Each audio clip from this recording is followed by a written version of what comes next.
Hello student, welcome back to my channel Samrat Academy. Student, मेरा नाम आकाश। मेरे प्यारे बच्चे, अगर आप भी 27 फरवरी को विज्ञान को पेपर देने वाले हो तो वीडियो सबसे ज्यादा इंपॉर्टेंट आप लोगों के लिए है। मेरे प्यारे बच्चों, 70 में 70 नंबर की तैयारी मेरे चैनल पे कराई जा रही है, सिर्फ सम्राट अकेडमी चैनल पे। ठीक है।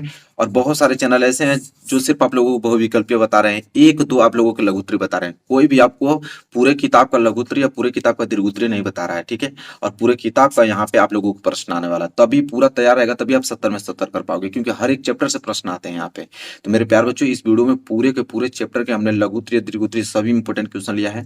वो भी हमने लिखा भी है कि 2022 में, 2020 में, 19 में, 18 में ये सारे प्रश्न पूछे गए थे। जितने प्रश्न लगातार पूछे गए थे वही प्रश्न में लिया हूँ। ठीक है। तो वीडियो आपके लिए बहुत ज्यादा इंपॉर्टेंट है, ये क्वेश्चन मिस मत करना। और देखिए, ईमानदारी से जितना क्वेश्चन बता रहा हूँ, अगर क्वेश्चन पूरा तैयार कर ले तो जब एग्जाम में जाओगे बैठने 27 फरवरी को, तो आपको सारे प्रश्न आप लोगों को मिलेंगे और सबसे अच्छा नंबर आप लेकर आओगे। तो वीडियो को लाइक कर दो, चैनल पे नहीं तो चैनल को सब्सक्राइब कर दो, अब बेल आइकन को प्रेस कर दो। चलो वीडियो स्टार्ट करते हैं। कि ऊष्माक्षेपी दहन एवं ऊष्माशोषी अभिक्रिया का क्या अर्थ है, उदाहरण दीजिए। देखिए, ऊष्माक्षेपी को दहन अभिक्रिया कहते हैं। कंफ्यूज मत होइएगा, कभी कभी दहन अभिक्रिया ही पूछ लेता है। तो ऊष्माक्षेपी को दहन अभिक्रिया कहते हैं एवं ऊष्माशोषी अभिक्रिया का क्या अर्थ है, उदाहरण देना है। देखो, एनसीईआरटी का प्रश्न है, 2020 और 2022 में प्रश्न पूछा गया। 2023 में 100% लिस्ट में जारी होगा ये प्रश्न। ठीक है, चलो जानते हैं, सिंपल टॉपिक है, समझ में आ जाएगा। ऊष्माक्षेपी अभिक्रिया क्या होती है। तो सबसे पहले हेडिंग आप डालोगे ऊष्माक्षेपी अभिक्रिया, कोष्टक में दहन। क्या होता है कि जिन रासायनिक अभिक्रियाओं में उत्पाद के निर्माण के साथ साथ ऊष्मा भी उत्पन्न होती है, उन्हें ऊष्माक्षेपी या दहन अभिक्रिया कहते हैं। देखो, जिन रासायनिक अभिक्रियाओं में कोई भी रिएक्शन होता है, तो रिएक्शन में क्या होता है कि अभिकर्मक मिलकर उत्पाद बनाते हैं। तो अभिकर्मक मिलेंगे और उत्पाद बनाएंगे। अगर उत्पाद के साथ अगर तुम्हारा ऊष्मा भी निकल रही है तो समझ लो कि ऊष्माक्षेपी अभिक्रिया होगा 100%। कैसे, देखो उदाहरण, जैसे प्राकृतिक गैस का दहन। प्राकृतिक गैस हमने एक मीथेन लिया है, CH4 मीथेन गैस। इसकी अभिक्रिया हमने ऑक्सीजन से कराया, तो ये अभिकर्मक है। और ये अभिकर्मक आपस में मिलकर देखो ये उत्पाद बना रहे हैं।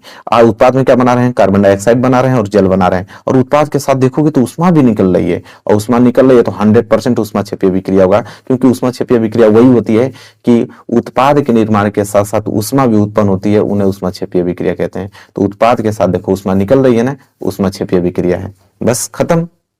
ठीक है, तो उदाहरण भी हमने बता दिया। चलो नेक्स्ट देखो, अब देखेंगे ऊष्माशोषी अभिक्रिया। ऊष्माशोषी अभिक्रिया क्या होती है, जस्ट उसका उल्टा होता है। उसमें ऊष्मा निकल रही थी, इसमें ऊष्मा सोखेगी। तो ऊष्माशोषी अभिक्रिया मतलब जिन रासायनिक अभिक्रियाओं में ऊर्जा जो है अवशोषित होती है, उन्हें ऊष्माशोषी अभिक्रिया कहते हैं। जैसे देखो, नाइट्रोजन की अभिक्रिया हमने ऑक्सीजन से कराया। जैसे ही नाइट्रोजन की अभिक्रिया ऑक्सीजन से कराया तो यहाँ पे NO बन रहा है, लेकिन माइनस ऊष्मा, मतलब ऊष्मा इसमें अवशोषित हो रही है, ऊष्मा इसमें खर्च हो रही है। तो जिसमें ऊष्मा खर्च होती है वहां पे माइनस लिखते हैं, इसमें ऊष्मा निकल रही थी इसलिए प्लस हमने लिखा है। तो देखो, ऊष्माक्षेपी अभिक्रिया भी समझ में आ गया, ऊष्माशोषी अभिक्रिया भी समझ में आ गया। बहुत ही इंपॉर्टेंट टॉपिक है, आपको बता रहा हूं, इससे बाहर एग्जाम में जाएगा नहीं। और ये प्रश्न 100% लिखित है कि आएंगे। अब बस आपको तैयार करना है। कितना सिंपल टॉपिक है, देख रहे हो। तो रटना नहीं है, समझना है। जिस प्रकार मैं आपको समझा रहा हूं, ठीक है, उसी प्रकार समझ के आपको एग्जाम में जाना है। पहला प्रश्न क्लियर हो गया ना। नोट्स बनाते जाइएगा, एक पतली सी कॉपी खरीद लीजिए 20 रुपए वाली। ठीक है, और जितने क्वेश्चन बता रहा हूं उसको नोट कीजिए, और उसी को बस सुबह उठ के चाहे जब भी टाइम मिले आप लोगों को बस याद करके एग्जाम में पहुंच जाना है। ठीक है, चलो पहला प्रश्न क्लियर हो गया। दूसरे प्रश्न की तरफ बढ़ते हैं। देखो, दूसरा प्रश्न 6 नंबर के लिए आता है। दुनिया की ताकत नहीं रोक सकती इस प्रश्न को आने के लिए। ठीक है, एग्जाम में हमेशा बनता, कोई सा पेपर उठा के आप देख लेना कि रासायनिक अभिक्रिया किसे कहते हैं, कितने प्रकार की होती है, उदाहरण सही समझाओ। 2019 में, 2020 में, 2022 में, अब आगे लिस्ट 2023 में भी ये जुड़ेगा, लिखित बता रहा हूं आपको। ठीक है, अब सबसे पहले हम लोग जानेंगे कि रासायनिक अभिक्रिया होती क्या है, कितने प्रकार की होती है, उसको भी देखेंगे, उसका एक एक उदाहरण भी देख लेंगे। सबसे पहले हम लोग केमिकल रिएक्शन जानते हैं। रासायनिक अभिक्रिया होती क्या है, सिंपल टॉपिक है कि जब एक या एक से अधिक पदार्थ परस्पर अभिक्रिया करके नए पदार्थ बनाते हैं तो ऐसी अभिक्रिया रासायनिक अभिक्रिया कहते हैं। सिंपल, मैग्नीशियम एक पदार्थ है, हाइड्रोक्लोरिक अम्ल एक पदार्थ है, दोनों आपस में अभिक्रिया करके मैग्नीशियम क्लोराइड और हाइड्रोजन एक नया पदार्थ बना दिया, मतलब 100% इसमें रासायनिक अभिक्रिया हुई है। तो इसी को रासायनिक अभिक्रिया कहते हैं कि जब ये एक या एक से अधिक पदार्थ परस्पर अभिक्रिया करके नए पदार्थ बनाते हैं तो ऐसे अभिक्रिया रासायनिक अभिक्रिया। देखो, मैग्नीशियम अलग है, हाइड्रोक्लोरिक अम्ल अलग है, दोनों अभिक्रिया करके नया पदार्थ बना दिया। मैग्नीशियम क्लोराइड बिल्कुल नया है, हाइड्रोजन गैस बिल्कुल नया है, नए पदार्थ का निर्माण कर रहा है, मतलब रासायनिक अभिक्रिया हुई है। चलो अब आगे देखेंगे कि रासायनिक अभिक्रिया के प्रकार। लिखोगे कि मुख्य रूप से रासायनिक अभिक्रिया निम्नलिखित प्रकार की होती है। कौन कौन से प्रकार की होती है? तो पहला होता है संयोजन, ऐसे संकलन अभिक्रिया भी कहते हैं। कभी कभी एग्जाम में संयोजन ना देखा संकलन अभिक्रिया पूछ लेता है, लड़के कंफ्यूज हो जाते हैं कि संकलन अभिक्रिया क्या होती है। भाई तो कंफ्यूज नहीं होना है, मैं हूं आप लोगों के पास। संयोजन को ही संकलन अभिक्रिया कहते हैं। अब संयोजन अभिक्रिया होती क्या है? बहुत सिंपल टॉपिक है। वह रासायनिक अभिक्रिया जिसमें दो या दो से अधिक अभिकर्मक जुड़कर एक उत्पाद का निर्माण करते हैं, वह रासायनिक अभिक्रिया जिसमें दो या दो से अधिक अभिकर्मक जुड़कर एक उत्पाद का निर्माण करेंगे। जैसे देखो हाइड्रोजन, ऑक्सीजन। हाइड्रोजन आप लोगों का एक अलग, ऑक्सीजन आपका अलग पदार्थ, दो अभिकर्मक मिल रहे हैं, सिर्फ एक उत्पाद बना रहे हैं। देखो जल, हाइड्रोजन और ऑक्सीजन मिलकर जल बना रहे हैं, मतलब दो अभिकर्मक मिलकर सिर्फ एक उत्पाद बनाए। कोई जरूरी नहीं कि दो है, दो से अधिक भी हो सकता है, लेकिन इधर आपका एक ही होना चाहिए। इधर दो हो, चार हो, 10 हो, क्या फर्क पड़ता है, मिलकर सिर्फ एक ही उत्पाद बनाए, उसी को हम संयोजन अभिक्रिया कहेंगे। वह रासायनिक अभिक्रिया जिसमें दो या दो से अधिक अभिकर्मक जुड़कर एक उत्पाद का निर्माण करता है। जैसे मैग्नीशियम है, मैग्नीशियम की अभिक्रिया हमने ऑक्सीजन से कराया, देखो सिर्फ मैग्नीशियम ऑक्साइड बना दिया, सिर्फ एक उत्पाद बना दिया, मतलब संयोजन अभिक्रिया है। अब देखो संतुलित करके लिखा हूं, संतुलित करने की भी जरूरत नहीं है आप लोगों को, इतना मैं आप लोगों को सुविधा दे रहा हूं, बस आपको याद करना है।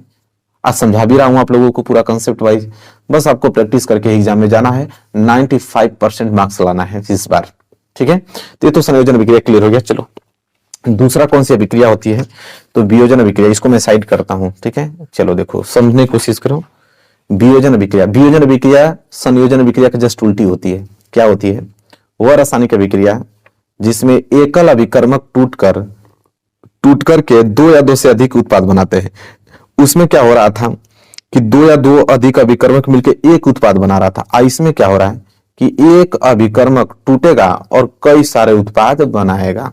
तो वह रासायनिक अभिक्रिया जिसमें एकल अभिकर्मक तो केवल एक अभिकर्मक टूटकर दो या दो से अधिक उत्पाद बनाते हैं। जैसे देखो फेरस सल्फेट है, सॉलिड के रूप में लिया है। जैसे इसको गर्म कर रहा हूं तो देखो फेरिक ऑक्साइड में, सल्फर डाइऑक्साइड में, सल्फर ट्राइऑक्साइड में विभाजित हो गया, मतलब एक अभिकर्मक अलग अलग उत्पादों में टूट गया, मतलब वियोजन अभिक्रिया हुई है, ठीक है। अब उतार लो उदाहरण भी इसका, समझ में आया कि नहीं बताओ?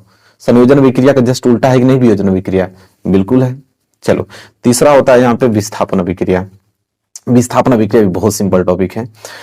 वह रासायनिक अभिक्रिया जिसमें कोई एक अधिक अभिक्रियाशील तत्व किसी अन्य कम अभिक्रियाशील तत्व को उसके यौगिक में से विस्थापित कर देता है, उस अभिक्रिया को विस्थापन अभिक्रिया कहते हैं। अधिक अभिक्रियाशील वाला तत्व कम अभिक्रियाशील तत्व को तो विस्थापित करेगा ही करेगा भाई, 100% करेगा, उसी को विस्थापन अभिक्रिया करेंगे। एग्जाम्पल से और क्लियर हो जाएगा। जैसे कॉपर सल्फेट है, कॉपर सल्फेट को हमने एक्वस के फॉर्म में लिया, पानी में घुला हुआ, फिर हमने लोहा लिया सॉलिड के रूप में। अब कॉपर सल्फेट का अभिक्रिया में लोहा से करा रहा हूं। अब देखो लोहा जो है अधिक अभिक्रियाशील है कॉपर से, जैसे भिड़ेगा ना तो कॉपर को कहेगा भैया तुम साइड में जाओ, और कॉपर को देखो कर दिया अलग, और अपना क्या किया कि लोहा जो है वो सल्फेट के साथ अभिक्रिया करके फेरस सल्फेट बना लिया। तो देखो वही चीज तो बोला है, अधिक अभिक्रियाशील वाला तत्व कम अभिक्रियाशील वाले तत्व को उसके ही यौगिक में से उसको देखो हटा दिया, मतलब विस्थापित कर दिया, तो उसी को तो बोलते हैं विस्थापन अभिक्रिया। एक बार फिर पढ़िए, वह रासायनिक अभिक्रिया जिसमें कोई एक अधिक अभिक्रियाशील तत्व किसी अन्य कम अभिक्रियाशील तत्व को उसके यौगिक में से विस्थापित कर देता है, उस अभिक्रिया को विस्थापन अभिक्रिया कहते हैं। एक बार, 5 बार, 10 बार पढ़ो, याद हो गया, ठीक है। चलो अगला द्विविस्थापन अभिक्रिया होता है, ये लास्ट प्रकार है इसका। द्विविस्थापन अभिक्रिया वह रासायनिक अभिक्रिया जिसमें अभिकारकों के बीच आयनों का आदान प्रदान होता है। आयन मतलब समझते हो, ऋण आयन, धन आयन, आयनों का आदान प्रदान होकर जो अभिक्रिया होती है उसे द्विविस्थापन अभिक्रिया कहते हैं। कैसे समझो, जैसे हमने लिया यहाँ पे सोडियम सल्फेट और इसकी अभिक्रिया हमने कराया बेरियम क्लोराइड से, बन क्या रहा है सोडियम क्लोराइड और बेरियम सल्फेट। अब आप कहोगे कि सर आयनों का आदान प्रदान कैसे हो रहा है, समझो। देखो आपका है Na2SO4, जब ये टूटेगा तो Na+ में टूटेगा, Na+ में, और इधर का क्लोरीन माइनस में, तो इधर का Na+ में और क्लोरीन माइनस में, तो प्लस और माइनस मिलकर NaCl बना लिया। और इधर SO4 माइनस में टूटता है, इधर बेरियम जो है प्लस में, तो बेरियम प्लस और SO4 माइनस मिलकर बेरियम सल्फेट बना दिया। तो जो प्लस और माइनस टूट रहा है तो प्लस माइनस आयन ही तो है, तो वह रासायनिक अभिक्रिया जिसमें अभिकारकों के बीच, ये सब अभिकारक हैं, अभिकारकों के बीच आयनों के आदान प्रदान से जो आपको उत्पाद बन रहा है, तो आयनों के आदान प्रदान से जो अभिक्रिया होती है उसे द्विविस्थापन अभिक्रिया कहते हैं। अब तो समझ में आ गया ना आप लोगों को, क्लियर? ठीक है, चलो तो ये अब देखिए प्रश्न कंप्लीट हुआ। 6 नंबर के लिए प्रश्न आता है, अब बहुत इंपॉर्टेंट है, इसी प्रकार आप लोगों को याद करना है, कंसेप्ट वाइज एकदम क्लियर हो रहा है। अगले प्रश्न की तरफ बढ़ते हैं। अगला प्रश्न देखो, अगला प्रश्न विरंजक चूर्ण। विरंजक चूर्ण मतलब समझ रहे हो ना, विरंजक चूर्ण मतलब होता है ब्लीचिंग पाउडर। उसका रासायनिक नाम बताओ, गुण बताओ, उपयोग लिखो। देखो 13 में, 15 में, 17 में, 18 में, 20 में भरमार लगा हुआ इन प्रश्नों का, और 2023 में भी जुटेगा यह प्रश्न। ठीक है, तो विरंजक चूर्ण चाहे ब्लीचिंग पाउडर, उसका रासायनिक नाम क्या होता है, गुण क्या होता है, उपयोग क्या होता है, जानते हैं। देखो सबसे पहले लिखोगे कि ब्लीचिंग पाउडर, उसको ही विरंजक चूर्ण बोलते हैं। तो ब्लीचिंग पाउडर विरंजक चूर्ण का जो रासायनिक नाम होता है कैल्शियम ऑक्सीक्लोराइड होता है, तथा अणु सूत्र होता है CaOCl2। याद रखना बहुविकल्पीय में प्रश्न आता है कि ब्लीचिंग पाउडर का रासायनिक नाम क्या होता है, कैल्शियम ऑक्सीक्लोराइड, और अणु सूत्र क्या होता है, CaOCl2। अच्छा, बनाने की विधि कैसे बनता है भैया, उसको देख लेते हैं। तो देखो बहुत सिंपल टॉपिक है बनाने की विधि इसका। शुष्क बुझे हुए चूने पर क्लोरीन गैस की क्रिया से विरंजक चूर्ण का निर्माण होता है। शुष्क बुझा हुआ चूना, तो बुझा हुआ चूना को बोलते हैं कैल्शियम हाइड्रोक्साइड। तो देखो कैल्शियम हाइड्रोक्साइड को हमने पानी में घुला हुआ है, एक्वस के फॉर्म में लिया है। जैसे इसमें क्लोरीन गैस हमने अभिक्रिया कराया, तो अभिक्रिया कराने पे तुरंत मिलेगा आपको CaOCl2 विरंजक चूर्ण और जल मिलेगा। हमें चाहिए क्या, विरंजक चूर्ण। तो बनाने की विधि क्या है कि शुष्क बुझे हुए चूने पर क्लोरीन गैस क्रिया कराने से विरंजक चूर्ण का निर्माण होता है। रट जाओ, दिमाग में याद कर लो और रिएक्शन लिख लो।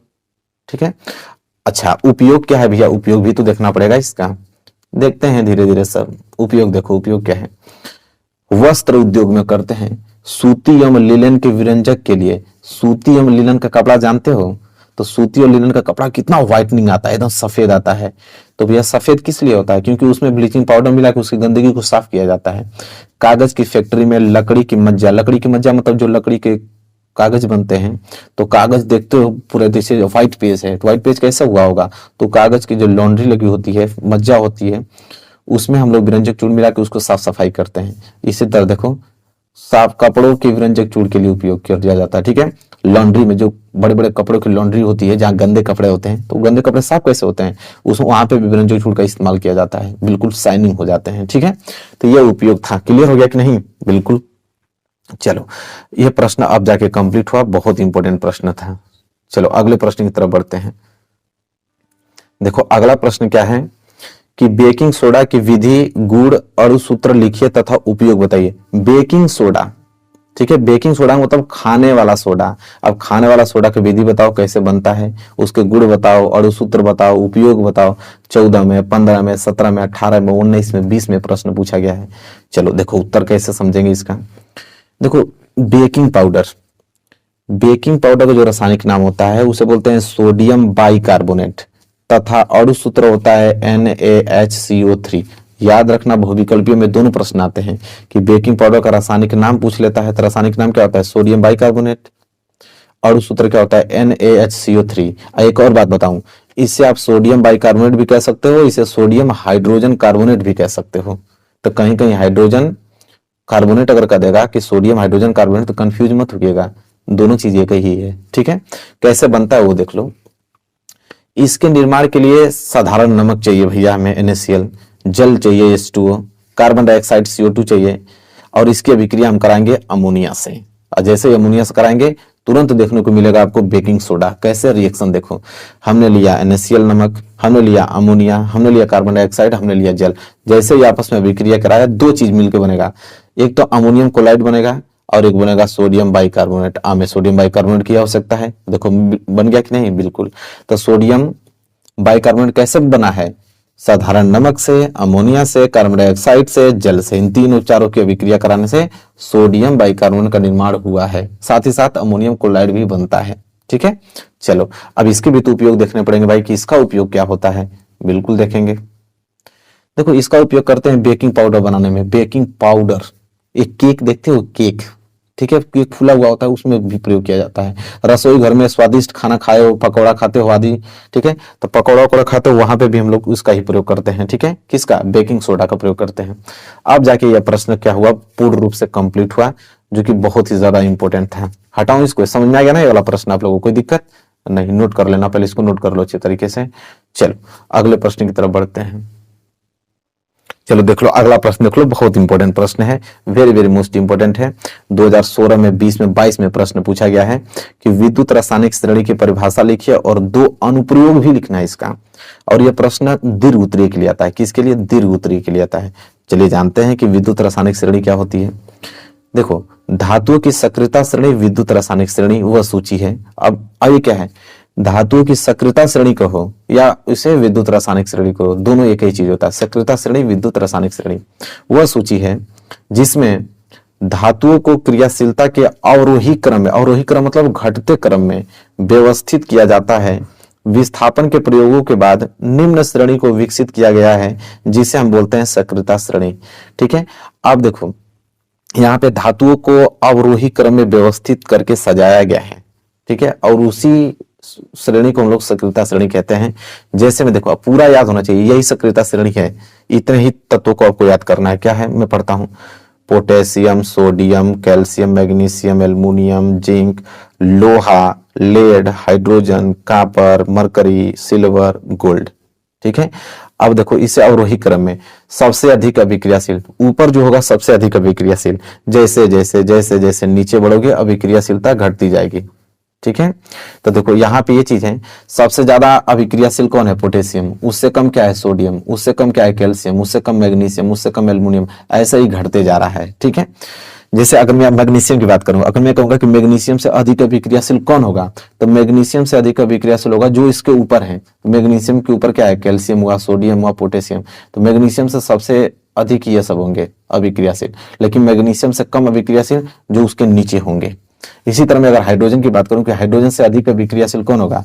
जो हाइड्रोजन से ऊपर होगा वो अधिक अभिक्रियाशील होगा, और हाइड्रोजन से जो नीचे होगा वो कम अभिक्रियाशील होगा। ठीक है, तो जैसे जैसे नीचे आते हैं सबसे कम अभिक्रियाशील अधिक घटती जाती है। ठीक है, तो क्लियर हुआ कि नहीं आप लोगों को सक्रियता श्रेणी? ठीक है, इसका अनुप्रयोग भी पूछा है तो इसका अनुप्रयोग भी देखने वाले हैं, लेकिन आप लोग पहले इसको नोट करो। ठीक है, और ये प्रश्न बहुत ज्यादा इंपॉर्टेंट है। अब अनुप्रयोग भी पूछा है कि इसका अनुप्रयोग क्या होगा। ठीक है, इसका यूज कहां करेंगे, अनुप्रयोग भी दिखा देता हूं आप लोगों को, वो भी लिखना है ना, उसके नंबर मिलेंगे आपके। अनुप्रयोग में देखो 2 चीज, विद्युत रासायनिक श्रेणी की सहायता से धातुओं की अभिक्रियाशीलता की तुलना की जा सकती है। बिल्कुल की जा सकती है, क्योंकि इतना अरेंज किया गया है, उसकी सहायता से हम लोग ये देख सकते हैं कि कौन अभिक्रियाशील अधिक है, किसकी अभिक्रियाशील कम है। ठीक है, तो बिल्कुल सही बात कहा है। दूसरा है कि विद्युत रासायनिक श्रेणी की सहायता से विभिन्न धातुओं द्वारा अम्लों में से हाइड्रोजन विस्थापित कर पाने की क्षमता की जानकारी प्राप्त की जाती है। अब देखो, अम्ल में से हाइड्रोजन विस्थापित वही करेगा जो अधिक अभिक्रियाशील तत्व होगा, और अभिक्रियाशील तत्व यहां से हम लोग पता कर लेंगे। कोई भी जब रिएक्शन होगा तो इन्हीं तत्वों का यूज होगा, इसमें जो अधिक अभिक्रियाशील तत्व होगा वो हाइड्रोजन को विस्थापित कर देगा। ठीक है, तो इस प्रकार इससे हमें यह अनुप्रयोग देखने को मिलता है। तो दोनों अनुप्रयोग भी हमने बता दिया। अब जाके यह प्रश्न क्या हुआ, पूर्ण रूप से कंप्लीट। ठीक है, नोट कर लो, very very most important question है। चलो अगले प्रश्न की तरफ बढ़ते हैं। अगला प्रश्न देखो, 6 नंबर के लिए प्रश्न एग्जाम में हर बार आता है। देखो, मिश्र धातु किसे कहते हैं? कॉपर की 2 प्रमुख मिश्र धातुओं के नाम संगठक को उपयोग दीजिए। 13 में, 14 में, 16 में, 18 में प्रश्न आया। प्रश्न तैयार करना है क्योंकि दीर्घ उत्तरीय है। 6 नंबर के लिए प्रश्न आता है। कितना सिंपल टॉपिक है। पहले देखो, मिश्र धातु किसे कहते हैं, और कॉपर की 2 प्रमुख मिश्र धातुओं के नाम बताना है, संगठन और उपयोग। देखते हैं पहले मिश्र धातु। देखो एक एक वर्ड समझते चलना, क्लियर हो जाएगा। देखो, जब 2 या 2 से अधिक धातुओं को एक निश्चित अनुपात में मिलाकर पिघलाया जाता है तो ये धातुएं परस्पर मिल जाती हैं। कोई भी 2 धातु है, अगर उसको आप मिला रहे हो, एक निश्चित फिक्स रेशियो में मिला रहे हो, तो ये परस्पर मिल जाती हैं। ठीक है, और एक समांग मिश्रण तैयार करते हैं। समांग तो उसके रेशियो बराबर रहेंगे। ठीक है, ऐसे मिश्रण को हम बोलते हैं मिश्र धातु। देखो पहले यहां तक तो नोट कर लो कि जब 2 या 2 से अधिक धातुओं को एक निश्चित अगर अनुपात में मिलाकर पिघलाओगे तो ये धातुएं परस्पर मिल जाती हैं और एक समांग मिश्रण बनाती हैं, और ऐसे मिश्रण को मिश्र धातु कहते हैं। यहां तक तो पहले आपको लिखना ही पड़ेगा, यहां तक। ठीक है, इसके बाद की कहानी देखो, फिर लिखोगे इन मिश्र धातुओं के जो भौतिक गुण हैं वो मूल धातुओं के भौतिक गुणों से बिल्कुल क्या होते हैं, भिन्न होते हैं। मिश्र धातु के जो गुण होंगे उनके भौतिक गुण से बिल्कुल उसके गुण अलग होंगे। कैसे होंगे, एग्जाम्पल देके समझाता हूं। जैसे उदाहरण के लिए देखो, जैसे मिश्र धातु पीतल है। अब पीतल जिसमें 2 भाग तांबा है और 1 भाग जस्ता, मतलब 2 भाग तांबे और 1 भाग जस्ते से मिलकर पीतल बनता है। लेकिन तांबा जो है जस्ता की अपेक्षा अधिक कड़ा होता है। मिश्र धातु बनाते समय यदि विभिन्न धातुओं को देखो, विभिन्न धातुओं को धीरे धीरे गर्म किया जाए और फिर उन्हें धीरे धीरे ठंडा होने दिया जाए तो नरम मिश्र धातु प्राप्त होती है। अगर आपको नरम मिश्र धातु प्राप्त करना है तो आप धीरे धीरे उसे गर्म करो, धीरे धीरे उसे ठंडा करो, तो जो मिश्र धातु प्राप्त होगा वो बिल्कुल नरम मिश्र धातु प्राप्त होगा। लेकिन यदि धातुओं को शीघ्रता से गर्म करके शीघ्रता ठंडा किया जाए तो मिश्र धातु कठोर भंगुर हो जाती है। लेकिन आप चाहते हो कि जल्दी से गर्म करें, जल्दी से ठंडा कर दें, तो उस समय जो मिश्र धातु प्राप्त होगा बिल्कुल आप लोगों का कठोर भंगुर प्राप्त होगा। ठीक है, उसे पीटोगे तुरंत टूट जाएगा। तो इस प्रकार धातुओं से मिश्र धातु बनाने में उनकी कठोरता वायु जल आदि से क्रिया करके उनके गुण चमक रंग मूल्य आदि बदलकर अधिक उपयोगी बनाया जाता है। ठीक है, इसलिए किसी भी धातु को अगर हमें चमक चाहिए तो उसके लिए किस किन कारकों पर निर्भर करेगा, वायु हुआ, जल हुआ, उनके चमक रंग मूल्य आदि को बदलकर हम लोग अधिक और उपयोग बना सकते हैं उसके। ठीक है, और यहाँ पे संगठक भी पूछा था हमसे ना, यहाँ तक पहले आप नोट कर लो, कुछ लाइन अभी बची हैं। संगठक भी हमसे पूछा था, उपयोग भी पूछा था, 2 पूछा था ना। तो हमने मिश्र धातु एक पीतल ले लिया है और एक जर्मन सिल्वर। देखो पीतल किससे मिलकर बना है, कापर से और जिंक से। कापर 70% होता है और जिंक 30%, तब जाके आपका पीतल बनता है। और उपयोग तार मशीनों के पुर्जे में किया जाता है। पीतल का तार देखते हैं ना, तार मशीनों के पुर्जे में किया जाता है। एक जर्मन सिल्वर है, जर्मन सिल्वर में देखो कापर और जिंक और नियान से मिलकर बना होता है। कापर 50% होता है, जिंक यहाँ पे 35%, नियान 15%। इन तीनों से मिलकर जर्मन सिल्वर बनता है। इसका उपयोग कहाँ करते हैं, बर्तन मूर्ति बनाने में। तो देखो 2 मिश्र धातुओं को उदाहरण भी हमने बता दिया क्योंकि उसमें हमसे पूछा था। ठीक है, चलो अगला प्रश्न देखो, बहुत ज्यादा इंपॉर्टेंट है, इसको नोट करो। समजातीय श्रेणी क्या है, उदाहरण के साथ समझाओ। Very very most important. देखो पहले देखो 13 में, 15 में, 17 में, 18 में, 19 में, 20 में, 22 में और आगे लगेगा 2023 में। ठीक है, तो समजातीय श्रेणी क्या है, उदाहरण के साथ समझाना है। सिंपल टॉपिक है समजातीय श्रेणी। कह रहा है कि कार्बन यौगिकों का वह समूह जिनका सामान्य सूत्र एवं क्रियात्मक समूह एक जैसा होता है उसे समजातीय श्रेणी कहते हैं तथा उसके सदस्यों को समजात गण कहते हैं। समझने की कोशिश करो। कार्बन यौगिकों का वह समूह, जो कार्बन यौगिक के समूह होते हैं जिनका सामान्य सूत्र और क्रियात्मक समूह एक जैसा होता है, उसे हम समजातीय श्रेणी कहते हैं और उसके सदस्यों को हम समजात गण कहते हैं। ठीक है, जैसे में यहाँ पे मेथेनॉल है, एथेनॉल है, प्रोपेनॉल। ठीक है, ये सबके क्रियात्मक समूह एक जैसे होंगे। देखो methanol CH3OH, ethanol CH3CH2OH, propanol CH3CH2CH2OH। और ये याद करना है, बहुविकल्पी में पूछता है कि मेथेनॉल क्या है, एथेनॉल क्या है, ये सूत्र ही दे देगा आपको ऑप्शन बना के, तो याद रखना। तो ये सब क्या है, आपके समजातीय श्रेणी है। ठीक है, अब देखो समजातीय श्रेणी के सदस्यों को निम्नलिखित लक्षण है। ठीक है, लक्षण भी पूछा है ना, तो लक्षण देखेंगे क्या लक्षण है। देखो सभी सदस्यों को एक सामान्य सूत्र द्वारा प्रदर्शित कर सकते हैं। बिल्कुल जैसे हमने सूत्र देखो यहाँ पे सभी सूत्र प्रदर्शित किया है ना, तो सभी सदस्यों को एक सामान्य सूत्र द्वारा प्रदर्शित कर सकते हैं। सभी सदस्यों का एक ही क्रियात्मक समूह होता है। दूसरी बात, प्रत्येक क्रमागत सदस्यों के जो अणु सूत्र में सिंगल बॉन्ड CH2 का अंतर होता है। प्रत्येक क्रमागत जो अगला सदस्य आएगा उसके अणु सूत्र में सिंगल बॉन्ड CH2 का क्या होता है, अंतर होता है। और प्रत्येक क्रमागत सदस्यों के जो अणु भार में लगभग 14 म्यू का अंतर होता है। जो अगला सदस्य उसके सामने आएगा क्रमागत, उसके अणु भार में लगभग 14 म्यू का अंतर होता है। ठीक है, तो यह आप लोगों का था उसके लक्षण। ठीक है, अब जाके ये प्रश्न कंप्लीट हुआ और ये प्रश्न बहुत ज्यादा इंपॉर्टेंट है, याद करके जाना मेरे प्यारा विद्यार्थियों।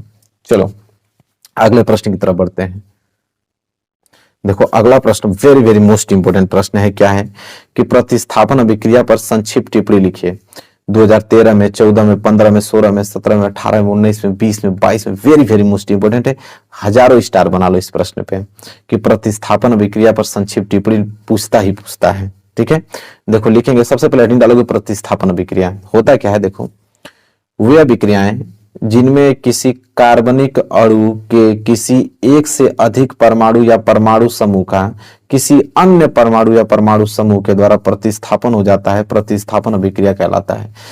ध्यान समझने की कोशिश करना।